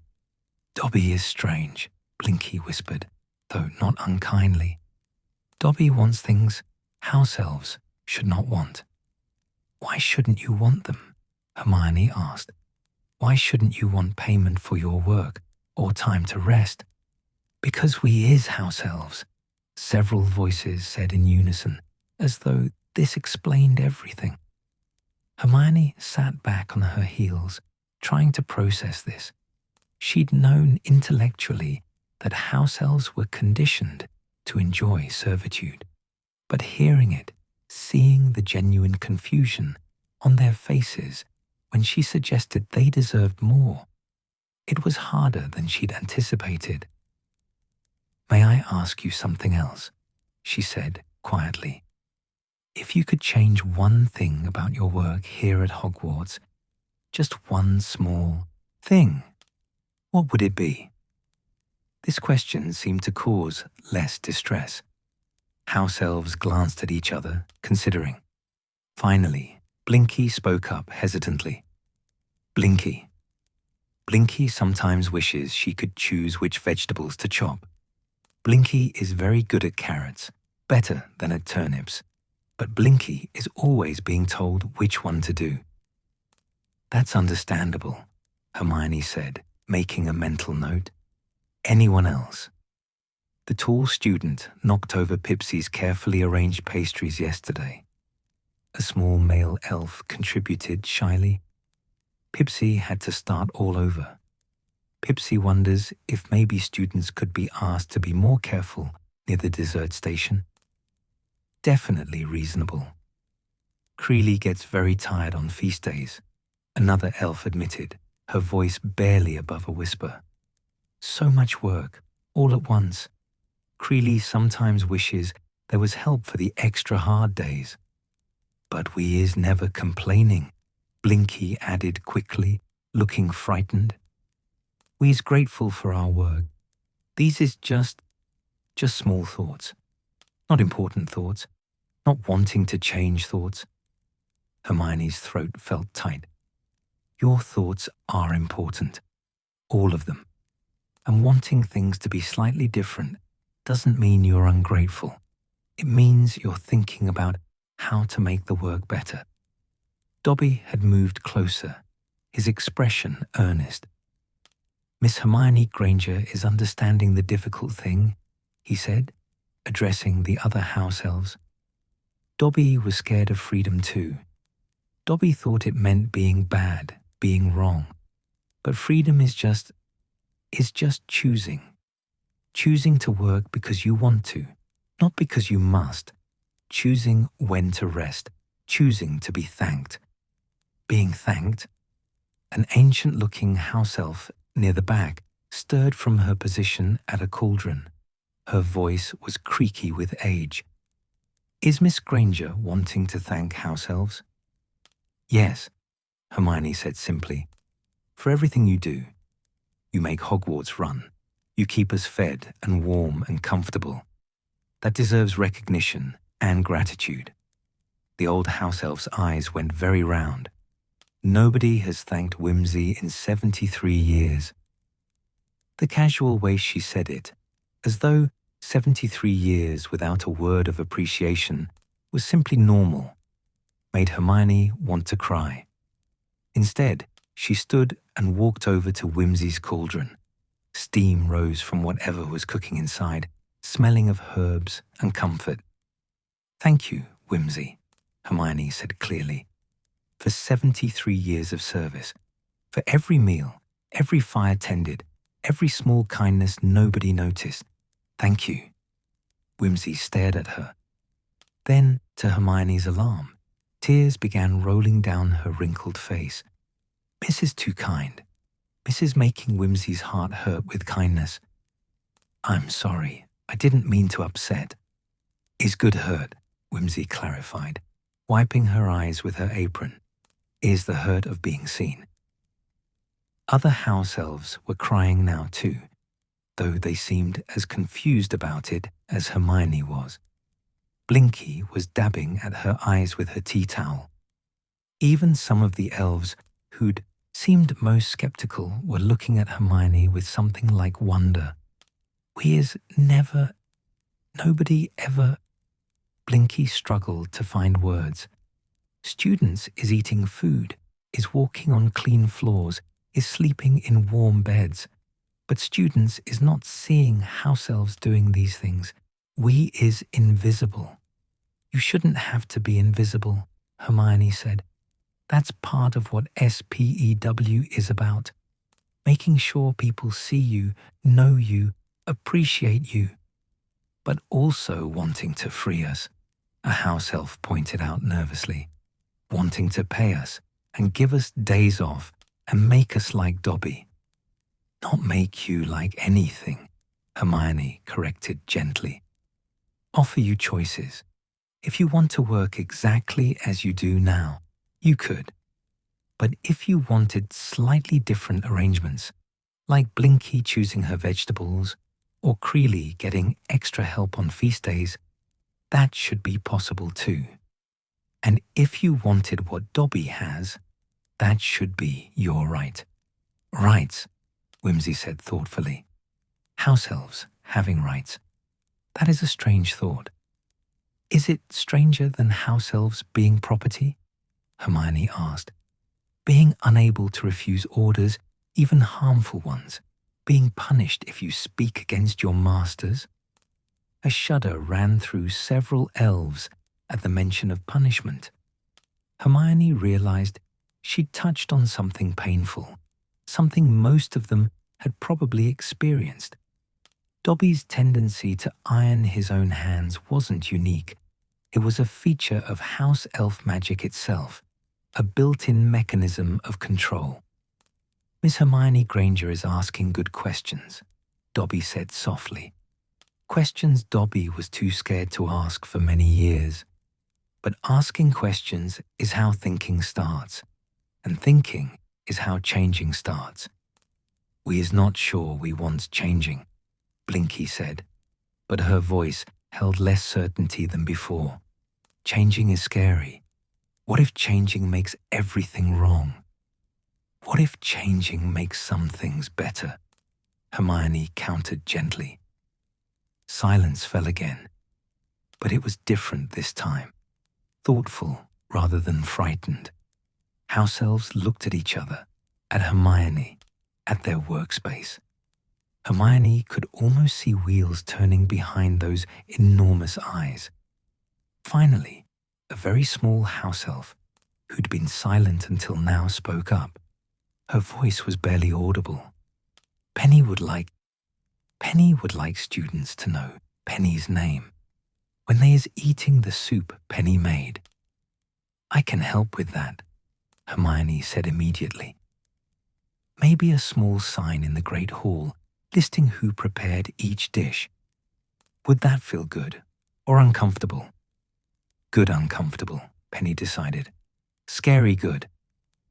That's how the best changes feel, Hermione said. More suggestions came, slowly at first, then gathering momentum. Better ventilation near the hot stoves. A rotating schedule, so the same elves weren't always stuck with the hardest jobs. Recognition for particularly well-executed meals. Permission to experiment with new recipes occasionally. None of them were demands. All of them were whispered hesitantly, as though the house-elves expected to be punished for wanting anything at all. But they were honest, more honest than Hermione had dared hope for. This is exactly what I needed to hear, she said when the suggestions finally trailed off. This is how S.P.E.W. should work. Not me telling you what you need, but you telling me what would help. Would it be all right if I came back to talk more, to ask questions? The house-elves looked uncertainly at each other. Miss is always welcome in the kitchens, Blinky said eventually. Though Blinky is not sure if we is allowed to want talking. You're allowed to want anything, Hermione said firmly. And if anyone tells you otherwise, you can tell them Hermione Granger disagrees very strongly. That got a few nervous giggles. Dobby was beaming so widely, his face seemed in danger of splitting. Even Whimsy was smiling, her ancient face creased with something like hope. As Hermione turned to leave, she noticed something on the counter near the door, a small plate of biscuits, still warm, with a tiny folded note beside them. She picked it up, recognizing the spidery handwriting from her mysterious S.P.E.W. helper. Thank you for asking. She looked around the kitchen, but every house-elf seemed absorbed in their work, none meeting her eyes. One of them had left her the vial. One of them had been moving her table, organizing her pamphlets, creating those color-coded badges.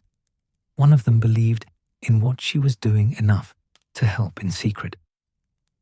Thank you, Hermione said to the kitchen at large. All of you, for your work, for your honesty, and for... She glanced at the note. For everything. The walk back to Gryffindor Tower felt different, lighter somehow, despite the weight of everything she'd learned. The house-elves were more complex than she'd imagined, their relationship with servitude more nuanced and more troubling. They'd been conditioned so thoroughly that wanting even small improvements felt transgressive to them. But they had wanted improvements, small ones, humble ones, but real desires nonetheless. And they trusted her enough to voice them, even when it scared them. Harry and Ron were waiting in the common room, homework long abandoned. How did it go? Harry asked, the moment she appeared through the portrait hole. Hermione sank into an armchair, suddenly exhausted. I've been doing everything wrong. What? Why? Not wrong, exactly. Just incomplete. I've been so focused on grand principles, freedom, equality, rights, that I forgot to ask what they actually want. And what they want is much smaller and much bigger than I imagined. She closed her eyes.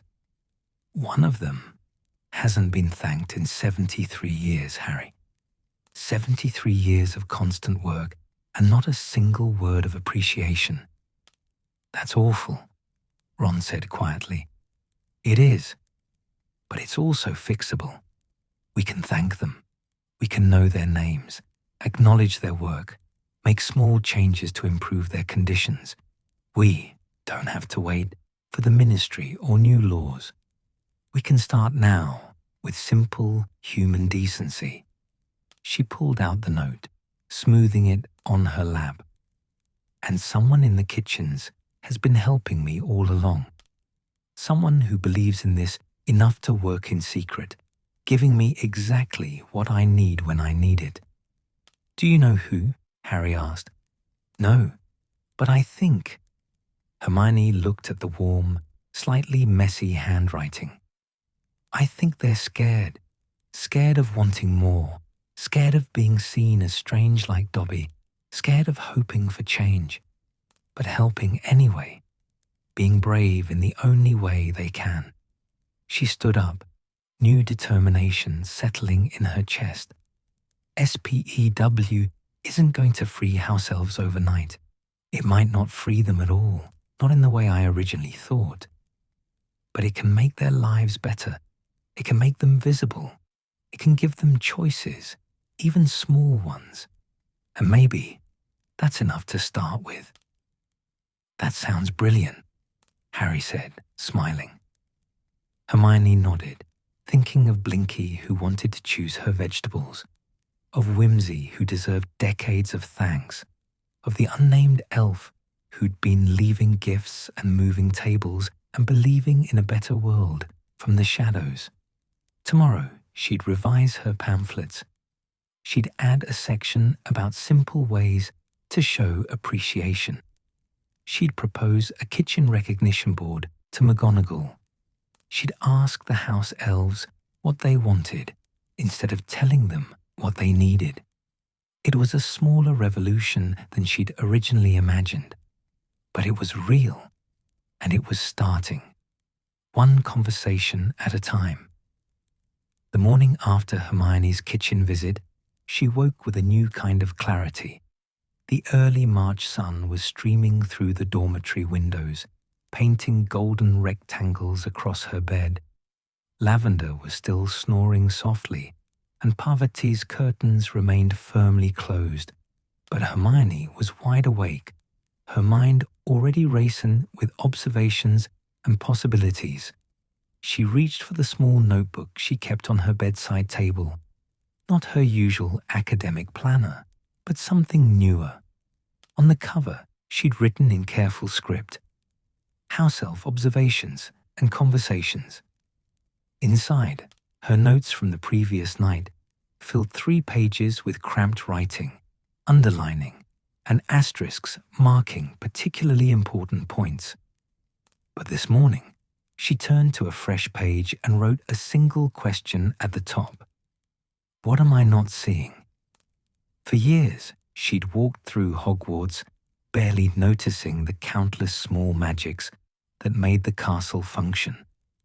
Fires that lit themselves, floors that stayed clean despite hundreds of students tracking in mud and snow, fresh flowers appearing in empty classrooms, meals that materialized 3 times a day with perfect timing.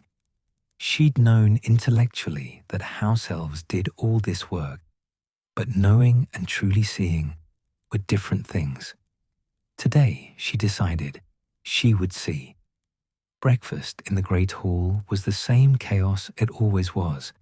Students stumbling in half asleep, owls swooping through with morning, post, conversations overlapping into a comfortable din. Hermione took her usual seat between Harry and Ron, but instead of immediately reaching for toast, she paused and looked, really looked. The bacon on the serving platter was arranged with precise care, each strip perfectly parallel. The scrambled eggs were fluffy and steaming, clearly just prepared. The orange juice in the pitchers had tiny ice crystals floating in it, keeping it cold despite the warmth of the great hall. Fresh butter sat in small dishes shaped like roses.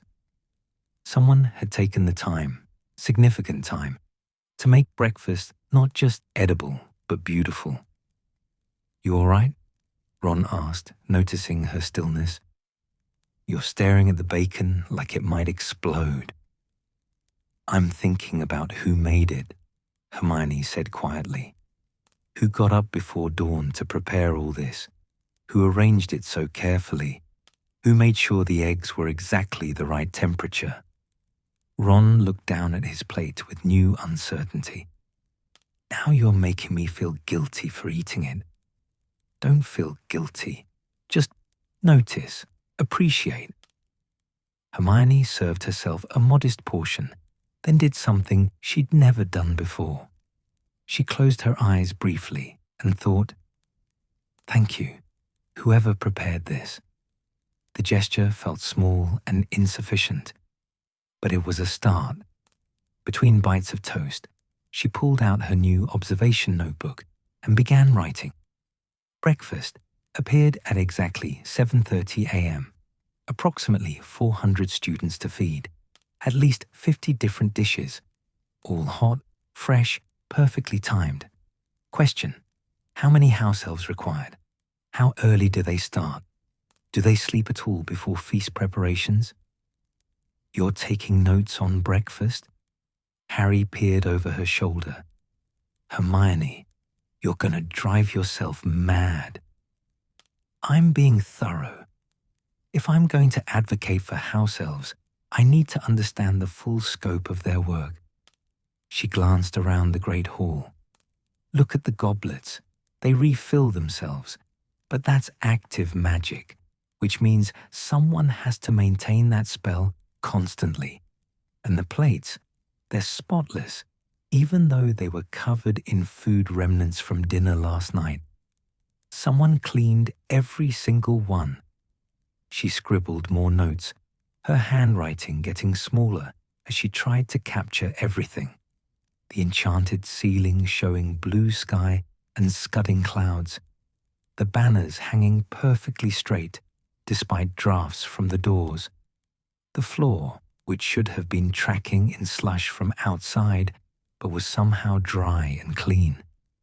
After breakfast, Hermione's heightened awareness followed her through the day. In Transfiguration, she noticed that the classroom was exactly the right temperature, despite the February cold outside. No mean feat in a castle made of stone. The windows were clean enough to see through clearly, without a single streak. Fresh chalk sat in pristine sticks on McGonagall's desk, replacing the nubs that had been there the day before.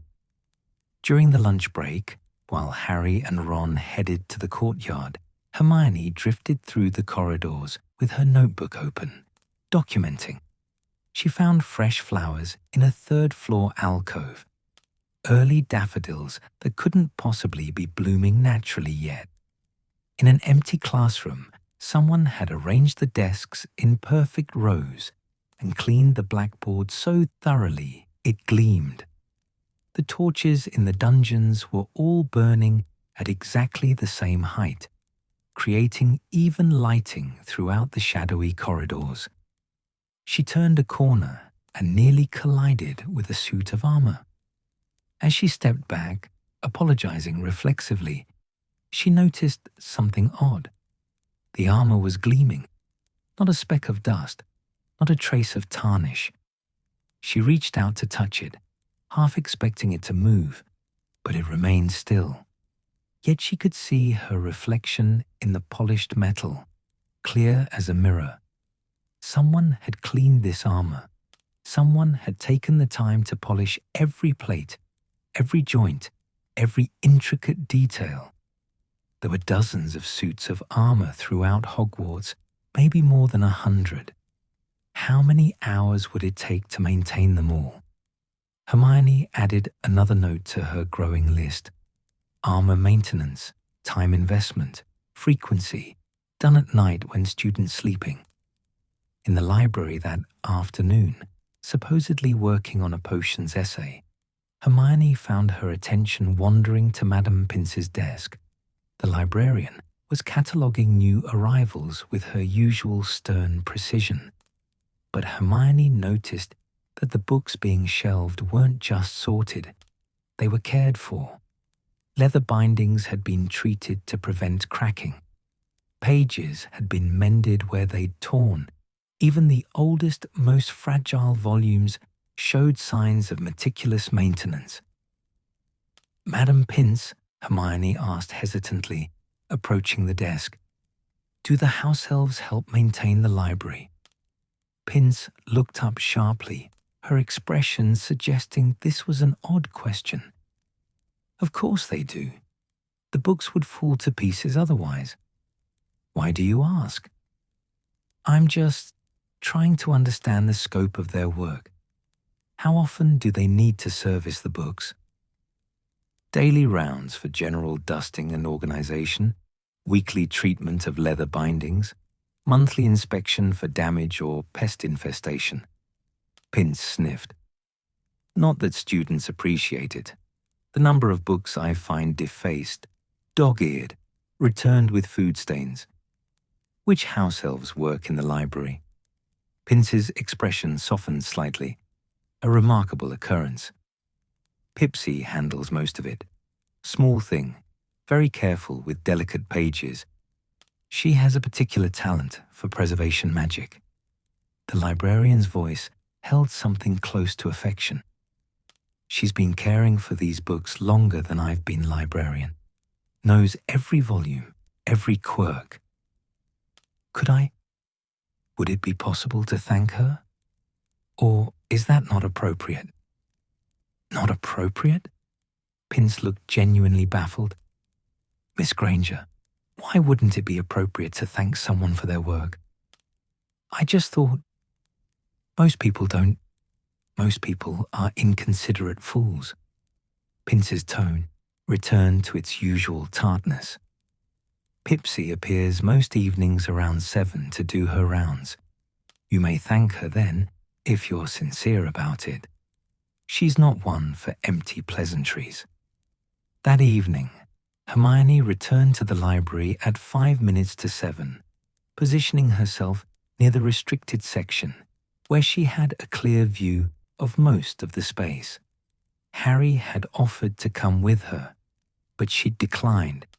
This felt like something she needed to do alone. At precisely 7 o'clock, a house elf appeared near the history section. She was tiny even for a house elf, wearing a tea-towel toga embroidered with what looked like tiny books. Her enormous eyes were focused on the shelves as she ran her fingers along the spines, checking each volume with gentle touches. This must be Pipsy. Hermione approached slowly, not wanting to startle her. "Excuse me, Pipsy." The house elf jumped, nearly dropping the feather duster she was carrying. "Miss is knowing Pipsy's name." "Madam Pince told me. I hope that's all right."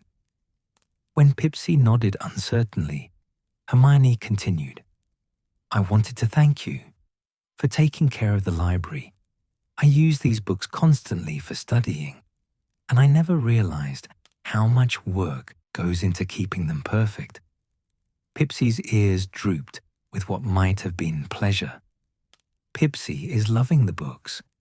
Books is telling stories, teaching things. Pipsy thinks books is very important. They are important, and so is your work protecting them." Hermione hesitated, then pulled out her notebook. "May I ask you some questions about your work? Only if you're comfortable, of course." "Questions." Pipsy tilted her head like a curious bird. "What is Miss Hermione Granger wanting to know?" "How long have you been caring for the library?" 37 years, since Pipsy was very young. Old Whiskers taught Pipsy before he retired to the kitchens. 37 years. Hermione tried to imagine spending 37 years doing the same job every day with no recognition. "Do you enjoy it?" Pipsy's face brightened. "Oh yes, miss. Pipsy is very happy with books. Books is never angry, never mean. Books is just needing care and respect. Pipsy understands that. What's the hardest part of your job? When students is careless with books. Pipsy's expression grew troubled. When they is breaking spines or tearing pages or leaving food inside. Books is precious. Books deserves gentleness. But students is not always understanding. Hermione felt a flush of shame, remembering all the times she'd crammed books into her bag without thinking. The pages she'd dog-eared, the times she'd eaten chocolate while reading and left smudges. I'm sorry. I've been careless too. I'll be more careful from now on. Miss Hermione Granger is always respectful with books, Pipsy said loyally. Pipsy notices. Miss is turning pages gently, using proper bookmarks, not like some students who is treating books like old rags.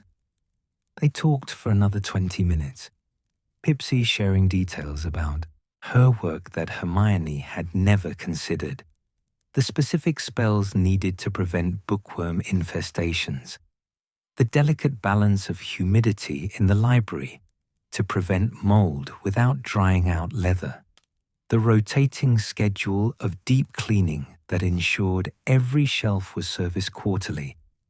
The pride in Pipsy's voice when she discussed her work was unmistakable. Miss is writing everything down, Pipsy observed, watching Hermione's rapid note-taking. Is Miss Hermione Granger making a book? Something like that. I'm trying to help people understand how important house-elves are, how much work you do that nobody notices. Pipsy is not needing noticing, the house-elf said automatically, but there was uncertainty in her voice. House-elves is doing work because work needs doing. But don't you want people to appreciate it, to understand what you do? Pipsy was quiet for a long moment, her long fingers tracing the spine of a nearby book.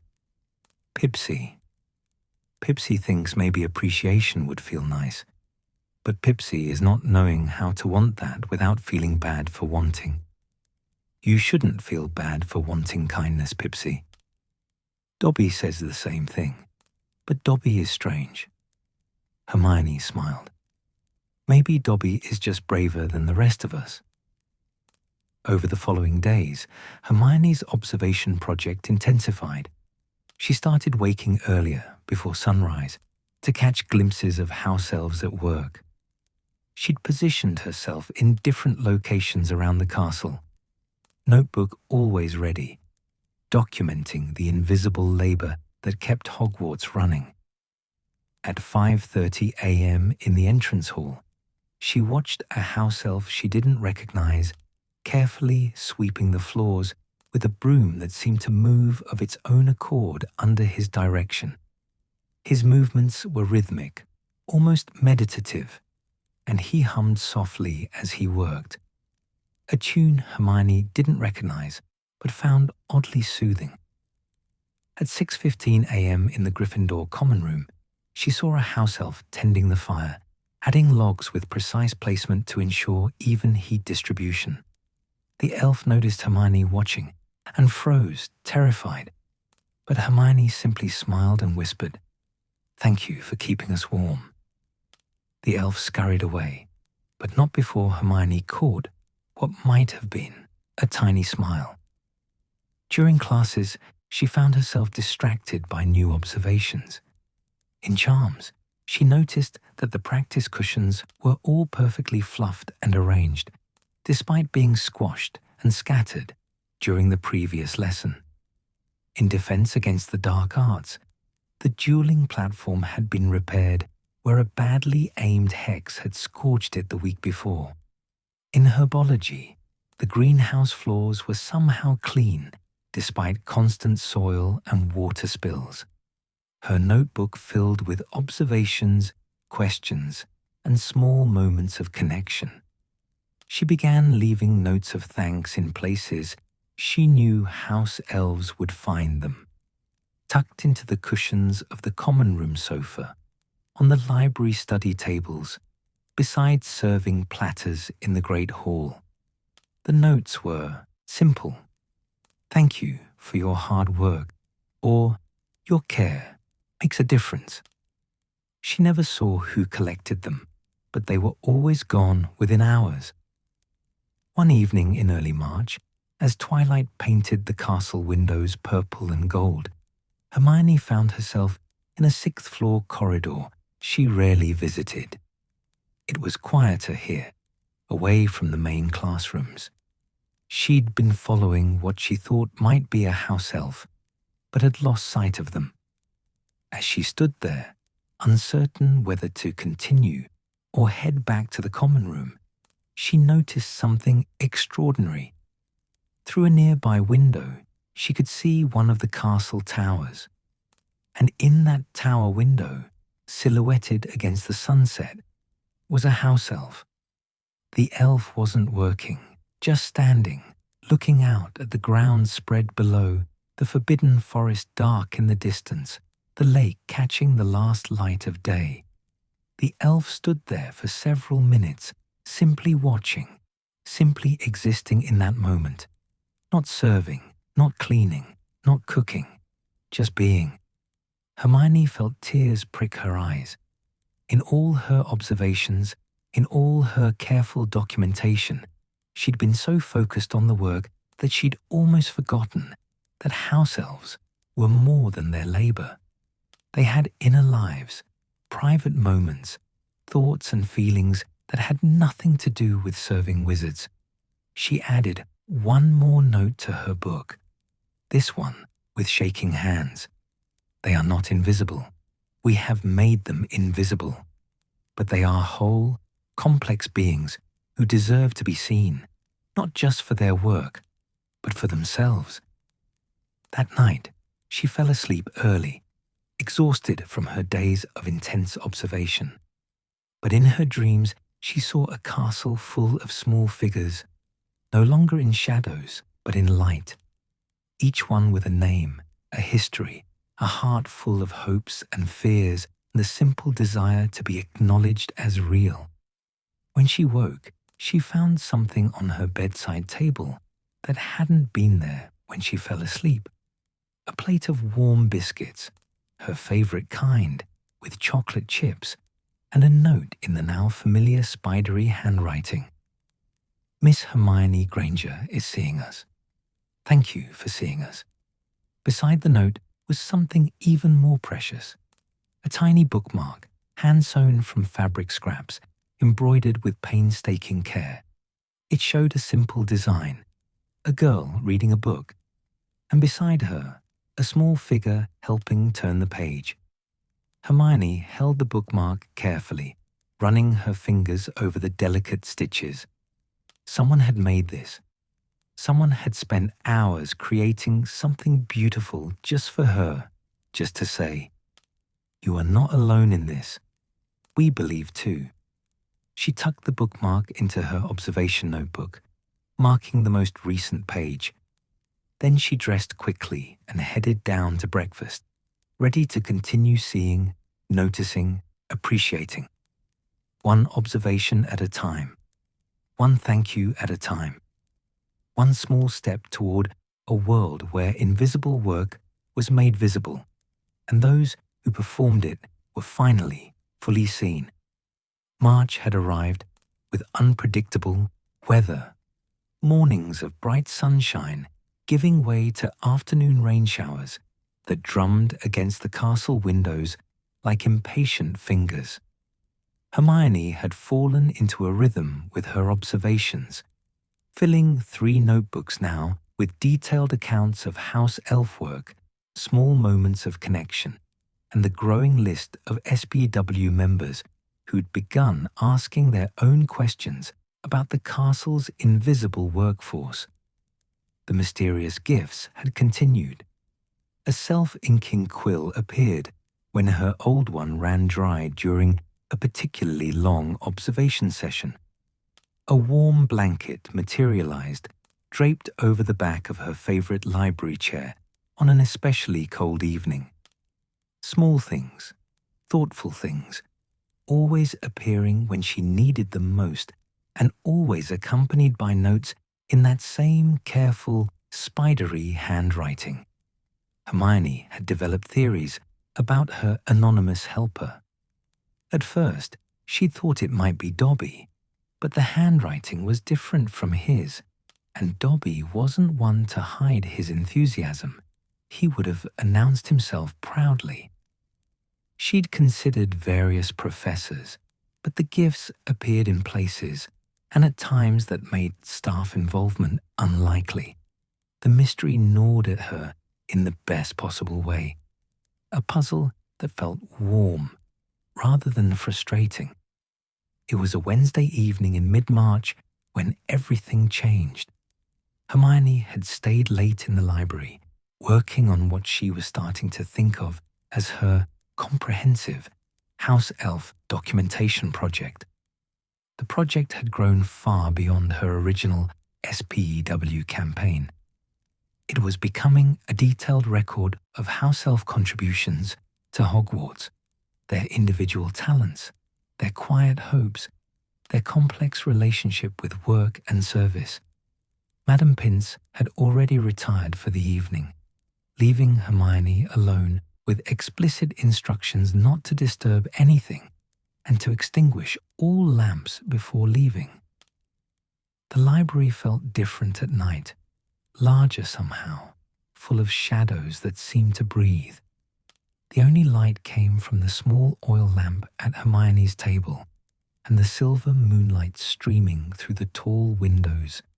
She was so absorbed in writing, documenting a conversation she'd had with Whimsy about the specific temperature control required for proper bread rising, that she didn't notice the time. When she finally looked up, the moon had risen high enough to paint the library in shades of blue and silver. The clock near Madame Pince's desk showed 11:30. "Oh no," Hermione muttered, gathering her things quickly.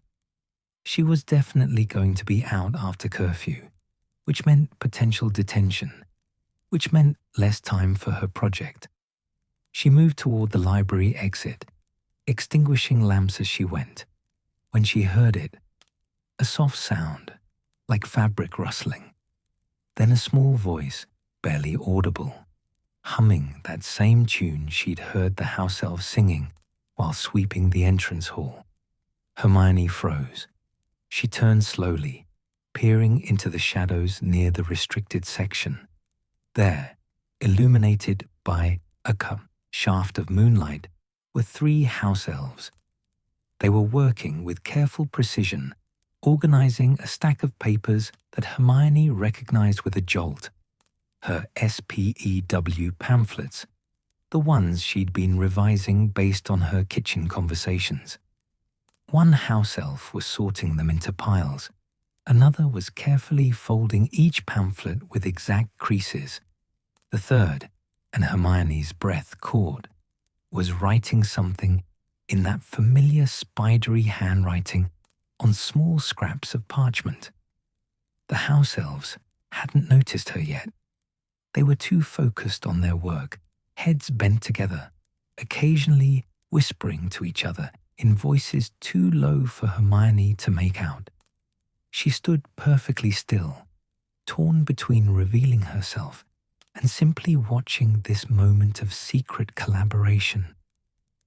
The decision was taken from her when her bag slipped from her shoulder and hit the floor with a thump that echoed through the silent library. 3 pairs of enormous eyes swiveled toward her. The house-elves froze like rabbits who'd spotted a fox. For a heartbeat, nobody moved. Then all 3 house-elves dropped what they were holding and fell to their knees, trembling. "We're so sorry," the largest one squeaked, her voice pitched high with terror. "We is not supposed to be touching Miss Hermione Granger's papers. We is bad elves, terrible elves. We is deserving punishment." "No." Hermione rushed forward, nearly tripping over a stack of books in her haste. "No, Please don't apologize. You haven't done anything wrong. I'm not angry. I'm not angry at all." She dropped to her knees too, trying to bring herself to their eye level. In the moonlight, she could see them more clearly now. The largest was Blinky from the kitchens, her tea towel toga embroidered with the Hogwarts crest. Beside her was Pipsy, the library house elf, clutching her feather duster like a talisman. And the third, the one who'd been writing. "Whimsy." Hermione's voice was gentle with recognition. "Is that you?" The ancient house elf looked up, tears already streaming down her wrinkled face. "Whimsy is so sorry. Whimsy is knowing she shouldn't. Whimsy is just wanting to help. But house elves is not supposed to want things, is not supposed to—" "You've been helping me all along," Hermione said, wonder creeping into her voice. "The vial to fix the badges, the gifts, the notes, moving the table to better locations, all of you." The three house elves looked at each other, then back at Hermione, then down at the floor. Blinky's fingers twisted her tea towel into knots. "We is not meaning to interfere. We is just—" Miss Hermione Granger was trying so hard, was asking about house elves, was wanting to help house elves, but was doing it alone. And humans is not always understanding house elf things properly without help. "So you decided to help me help you?" Hermione felt her throat tighten with emotion. "Is that wrong?" Pipsy asked in a very small voice. "Is we being bad elves for wanting S.P.E.W to succeed? Bad elves?" Hermione could barely speak around the lump in her throat. "You're the opposite of bad elves. You're brave elves, incredibly brave." Whimsy shook her head vigorously. "We is not brave. Brave is Dobby, wanting freedom, wanting wages. We is scared elves who is helping from shadows. That is not brave." "Yes, it is." Hermione shifted to sit cross-legged on the floor, making herself as non-threatening as possible. "Being scared and helping anyway, that's what brave means. You could have ignored my campaign. You could have laughed at me like some wizards do. Instead, you risked helping, even though you were afraid. That's courage." Blinky's enormous eyes were swimming with tears. "We is not wanting big freedom like Dobby. We is not ready for that. We are still thinking service is important, is still wanting to work. But, Hermione prompted gently. "But maybe small changes would be nice," Blinky finished in a rush. "Maybe being seen sometimes, maybe being thanked, maybe choosing which vegetables to chop, or having names that students know, or getting help on feast days. Small things. Not big revolutionary things, just being treated like we is mattering." "You do matter," Hermione said fiercely. "You've always mattered. And what you're describing, those small changes, they're not small at all. They're fundamental. They're about dignity and respect and basic kindness." Pipsy had been quiet, but now she spoke up, her voice trembling. When Miss Hermione Granger thanked Pipsy in the library, Pipsy felt something strange, something warm here. She pressed a hand to her chest. Pipsy thought maybe other house elves should feel that warm thing too. "So you started helping with S.P.E.W, Hermione said. "We is talking in the kitchens," Whimsy explained. "After Miss Hermione Granger came to ask questions, after she is thanking Whimsy for 73 years, we is whispering when other elves is not listening.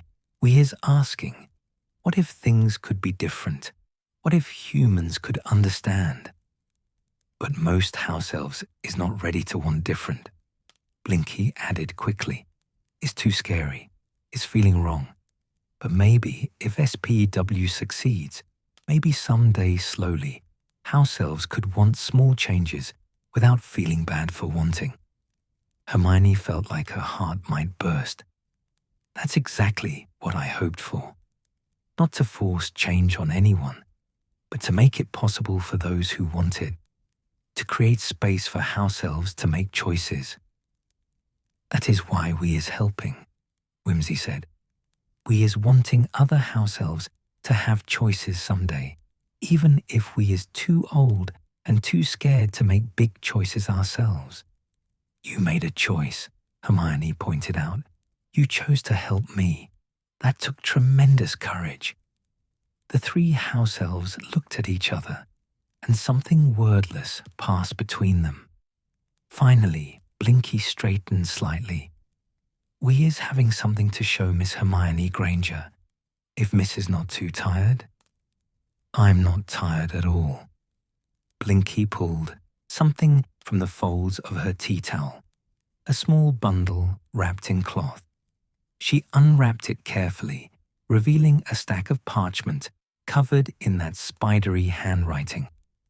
We is writing things house elves might want, if house elves was allowed to want. We is too scared to say out loud, but we is writing. Hermione took the pages with shaking hands. The moonlight was bright enough to read by, and as her eyes scanned the careful script, she felt tears begin to fall. The pages contained dozens of small wishes, each one heartbreaking in its modesty. Creeley would like students to know that destroying carefully made decorations hurts Creeley's feelings. Winky would like permission to visit family at Hogwarts sometimes, if family is willing. Tookie would like 1 day per month to practice new recipes without pressure. Nipsey would like humans to understand that house elves notice when we is being ignored completely, like we is not being there. Page after page of gentle requests, none demanding freedom or wages, all asking simply to be treated as sentient beings with feelings and preferences and worth. How many house elves contributed to this? Hermione asked, her voice thick with emotion. 17, Pipsy said. Out of 143 at Hogwarts. Most is too scared still, but 17 is trusting us to write their thoughts. This is... Hermione struggled to find words. This is incredible. This is exactly what people need to see. Not what I think house elves should want, but what you actually want. Would you let me share this? Anonymously, of course. I'd never reveal who wrote it without permission. The three house elves huddled together, whispering rapidly. Hermione caught fragments. Could be dangerous, but could help. Other house elves might be angry, or might be hoping. Finally, they broke apart. Whimsy spoke for all of them. We is saying yes, but Miss Hermione Granger must absolutely promise, that house elves who is not wanting change is not being forced. S.P.E.W. is about choosing, not about making all house elves the same. I promise, Hermione said solemnly. Choice is the whole point. Some house elves will choose traditional service. Some will choose Dobby's path. Some will choose something in between. All of those choices are valid. Then yes, Blinky's voice was barely above a whisper. Share our wishes. Help humans understand. They talked for another hour, sitting on the library floor in a circle of moonlight. The house elves explained their careful system, how they'd been watching Hermione's campaign, identifying which locations would attract sympathetic students, creating tools to help her succeed. They'd been meeting secretly after midnight, when most of the castle slept, planning and creating and hoping. Why didn't you just tell me? Hermione asked. Why all the secrecy? Because we is scared, Whimsy admitted. Scared of wanting, scared of hoping, scared that if we is asking directly, we might be punished, or Miss Hermione Granger might think we is strange like Dobby, or other house elves might be angry that we is betraying our nature. But also, Pipsy added softly, because helping from shadows is what house elves knows, is comfortable, is safe. Coming forward is very hard for us. You came forward now, Hermione pointed out. Because Miss Hermione Granger kept trying, Blinky said, kept asking questions, kept thanking house elves, kept writing in notebooks and caring. We is seeing that Miss Hermione Granger really means it, is not just doing project for school, really cares about house elves as persons. Hermione wiped her eyes, not even trying to hide her tears anymore. I do care, so much. You've all worked so hard to make Hogwarts run perfectly, and you've been invisible for so long. You deserve to be seen. You deserve to have your wishes respected. Even small wishes, Whimsy asked. Especially small wishes. Those are often the most important ones. As the clock struck 1 in the morning, the house elves insisted Hermione return to her dormitory before she got in trouble. They promised to continue helping with S.P.E.W, but now openly rather than secretly. They would talk to other house elves, share what Hermione was really trying to do, encourage others who might be harboring secret hopes. Not pushing, Blinky emphasized, just letting house elves know that wanting small changes is not being bad, that Miss Hermione Granger is listening, not commanding. As Hermione stood to leave, Whimsy reached out and touched her hand, a gesture so tentative and small that Hermione barely felt it. Whimsy is 73 years never being thanked, the old house elf said. But now Whimsy is having something more. Whimsy is having friend. Human friend who is seeing Whimsy as person. That is bigger than thank you. That is being seen. Hermione knelt down and, very carefully, very gently, hugged the tiny house elf. Whimsy stiffened at first, then relaxed, her small arms coming up to return the embrace. You are seen, Hermione whispered. All of you. And I'm honored to be your friend. She hugged Blinky and Pipsy too, each one crying now. Though, whether from fear or joy or relief, Hermione couldn't tell. Maybe all three. As she finally left the library, clutching the precious pages of house elf wishes, Hermione felt something fundamental shift inside her. This wasn't about badges and pamphlets anymore, though those had their place. This wasn't about grand political statements or ministry petitions, though those might come later.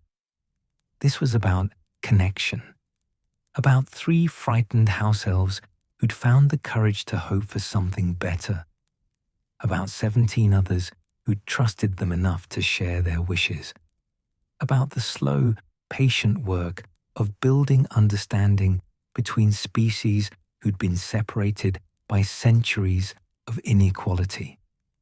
It wasn't the revolution she'd originally imagined. It was better. It was real. The walk back to Gryffindor Tower passed in a blur. Hermione was so lost in thought that she nearly walked past the fat lady's portrait. Out late, dear, the fat lady observed. S.P.E.W. business? Yes, Hermione said, then paused. Actually, could I ask you something? In all your years here, have you ever seen house elves? Really seen them? The fat lady looked thoughtful. You know, I have. There's a dear little thing who polishes my frame every week, always hums while she works. Never says much, but she's careful not to disturb the paint. I've rather taken her for granted, now that you mention it.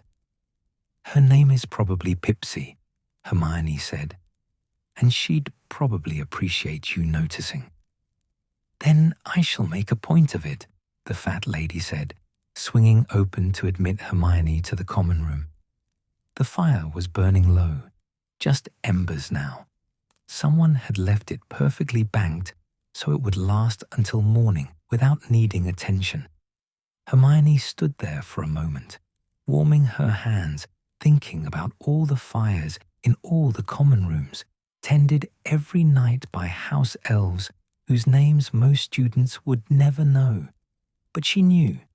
And now she had allies, frightened, brave, wonderful allies, who wanted the same things she did.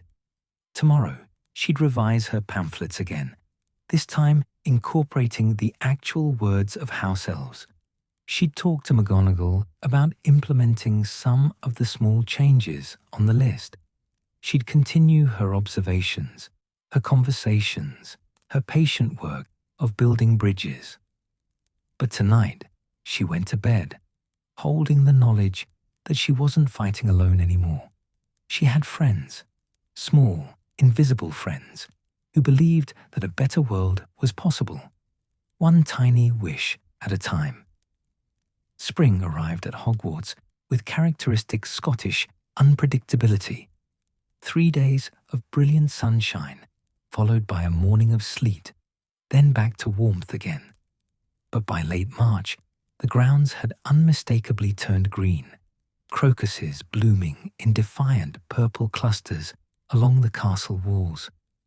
The kind of spring that made even the most dedicated students restless for the outdoors, for movement, for change. Change, Hermione reflected as she set up her table in its new semi-permanent location near the Great Hall, didn't always arrive with fanfare.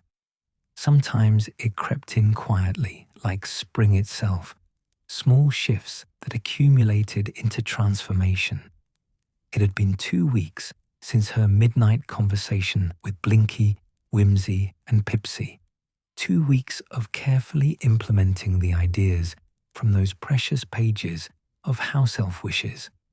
The work had been slower than Hermione's naturally impatient nature preferred, but she'd learned something important. Real change required patience, conversation, and the willingness to move at a pace that brought people along rather than leaving them behind.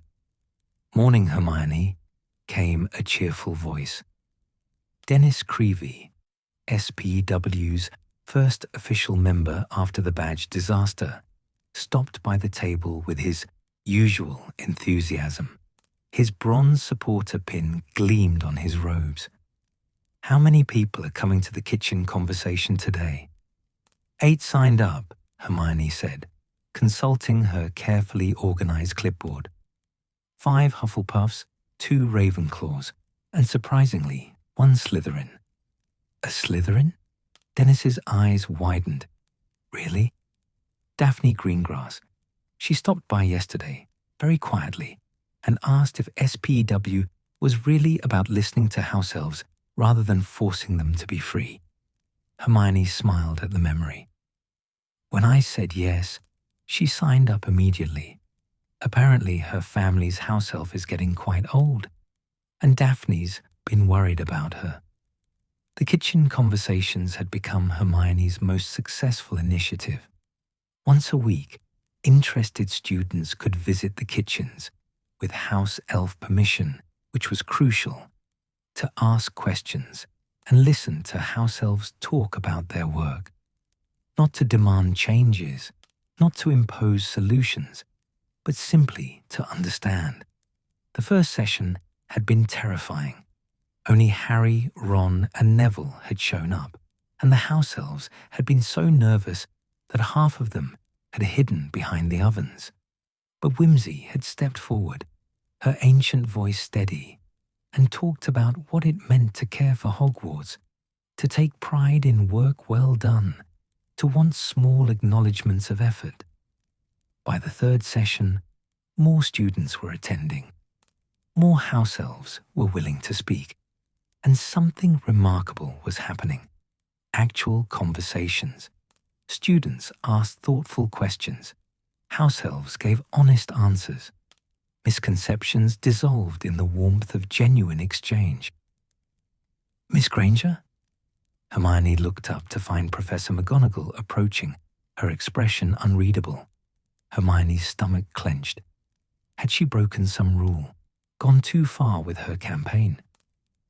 "Professor, good morning." McGonagall stopped before the table, examining the display with her characteristic thoroughness.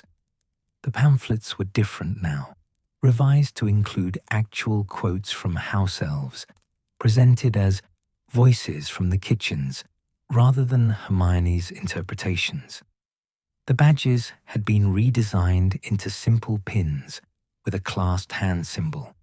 The sign-up sheet was full of names, some crossed out, many remaining.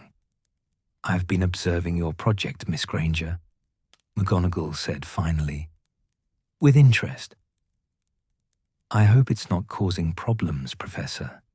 I've been very careful to follow all the rules about student organizations, and the house elves have given permission for the kitchen visits."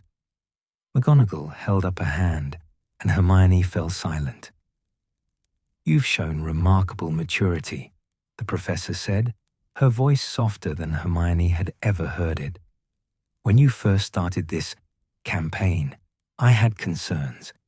House elf welfare is a complex issue, and enthusiasm without understanding can do more harm than good."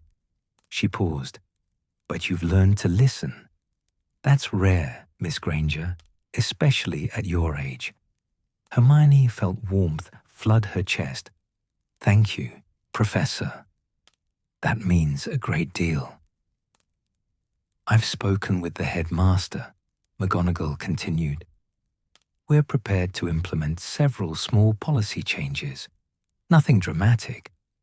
We're not restructuring the entire house elf system, but changes that acknowledge the concerns you've brought to our attention." "Really?" Hermione's voice came out slightly squeaky with excitement. "What kind of changes?" McGonagall pulled out a piece of parchment. "First, house elves will now have the right to decline tasks that conflict with their personal preferences or abilities, provided the work is reassigned appropriately. No elf should be forced to do work they find genuinely distressing." Hermione thought of Blinky, who hated chopping turnips but loved working with carrots. "Second," McGonagall continued, "we're establishing a formal system for students to express appreciation to house elves. Not payment, most of them aren't ready for that, but acknowledgement.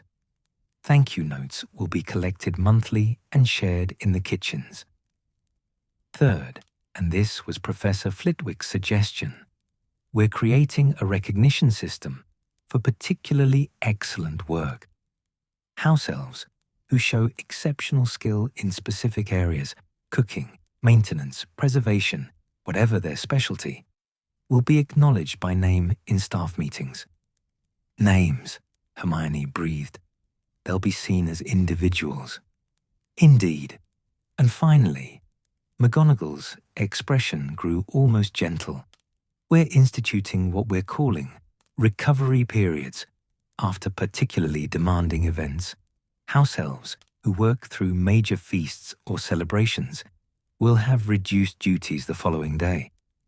Not a holiday exactly, but lighter responsibilities to prevent exhaustion." Hermione felt tears pricking her eyes. "Professor, this is wonderful." "It's a start," McGonagall corrected. "A small start. Change in deeply rooted systems takes time, Miss Granger. But it is change, and you've earned it through patience and genuine care for those you're advocating for." She paused. "The house elves themselves requested I thank you, particularly one called Whimsy, who asked me to tell you that small changes feel very big when you've waited 73 years for them." The tears spilled over then. Hermione didn't even try to stop them. "Tears, Miss Granger." McGonagall's tone was wry, but not unkind. Happy tears, Professor. Very happy tears. McGonagall's lips twitched in what might have been a smile. 5 points to Gryffindor for meaningful activism. Now, I believe you have a kitchen conversation to prepare for. That afternoon's kitchen visit was different from the others. Word had spread about McGonagall's policy changes, and the mood was almost celebratory. House-elves, who'd been too nervous to participate before, now lingered at the edges, listening. Students asked more thoughtful questions, approached conversations with greater respect. Hermione sat on a stool someone had brought for her, surrounded by a small group of house-elves and students. Blinky was explaining the intricacies of seasonal cooking, how ingredients change throughout the year and required different preparation methods. A Ravenclaw 6th year was taking notes, genuinely fascinated. "Does anyone ever ask about your preferences?" the Ravenclaw asked. "Like, do you get to choose what to cook sometimes?" Blinky's ears twitched.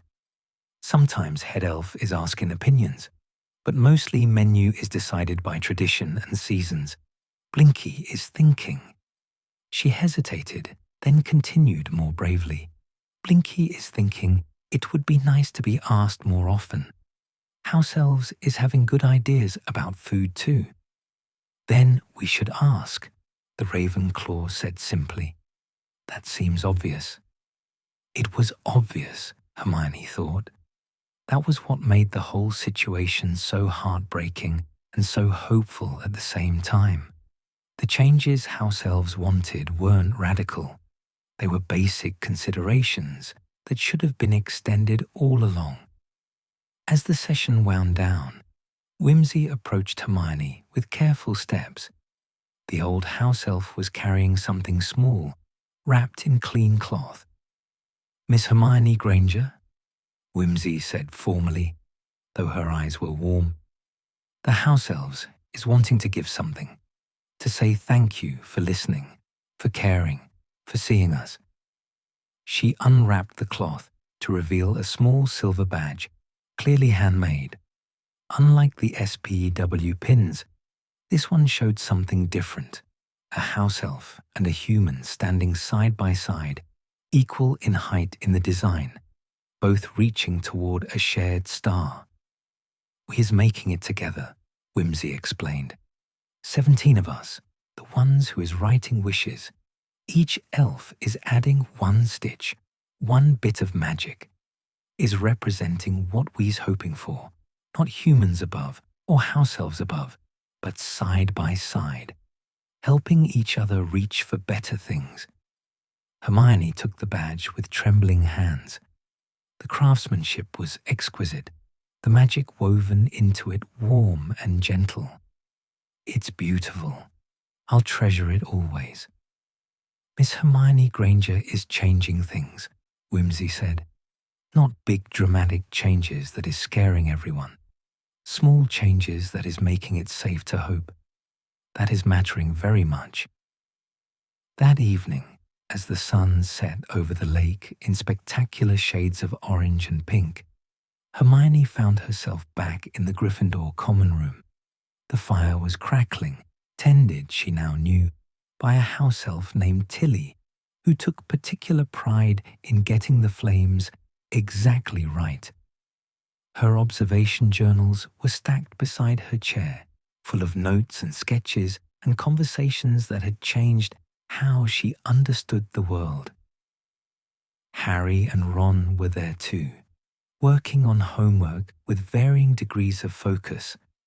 They'd been with her through all of this, sometimes skeptical, often confused, but always supportive in their own way. "You know what's mad?" Ron said suddenly, looking up from his herbology essay. "A few months ago, I'd never thought about house elves at all. Now I know that Blinky's the one who makes those brilliant roast potatoes, and Pipsy takes care of the library books. And there's an old elf named Whimsy who's been here longer than our parents. "That's not mad," Hermione said. "That's exactly the point. They've always been here, always been working. We just weren't seeing them." "Do you think it'll keep changing?" Harry asked.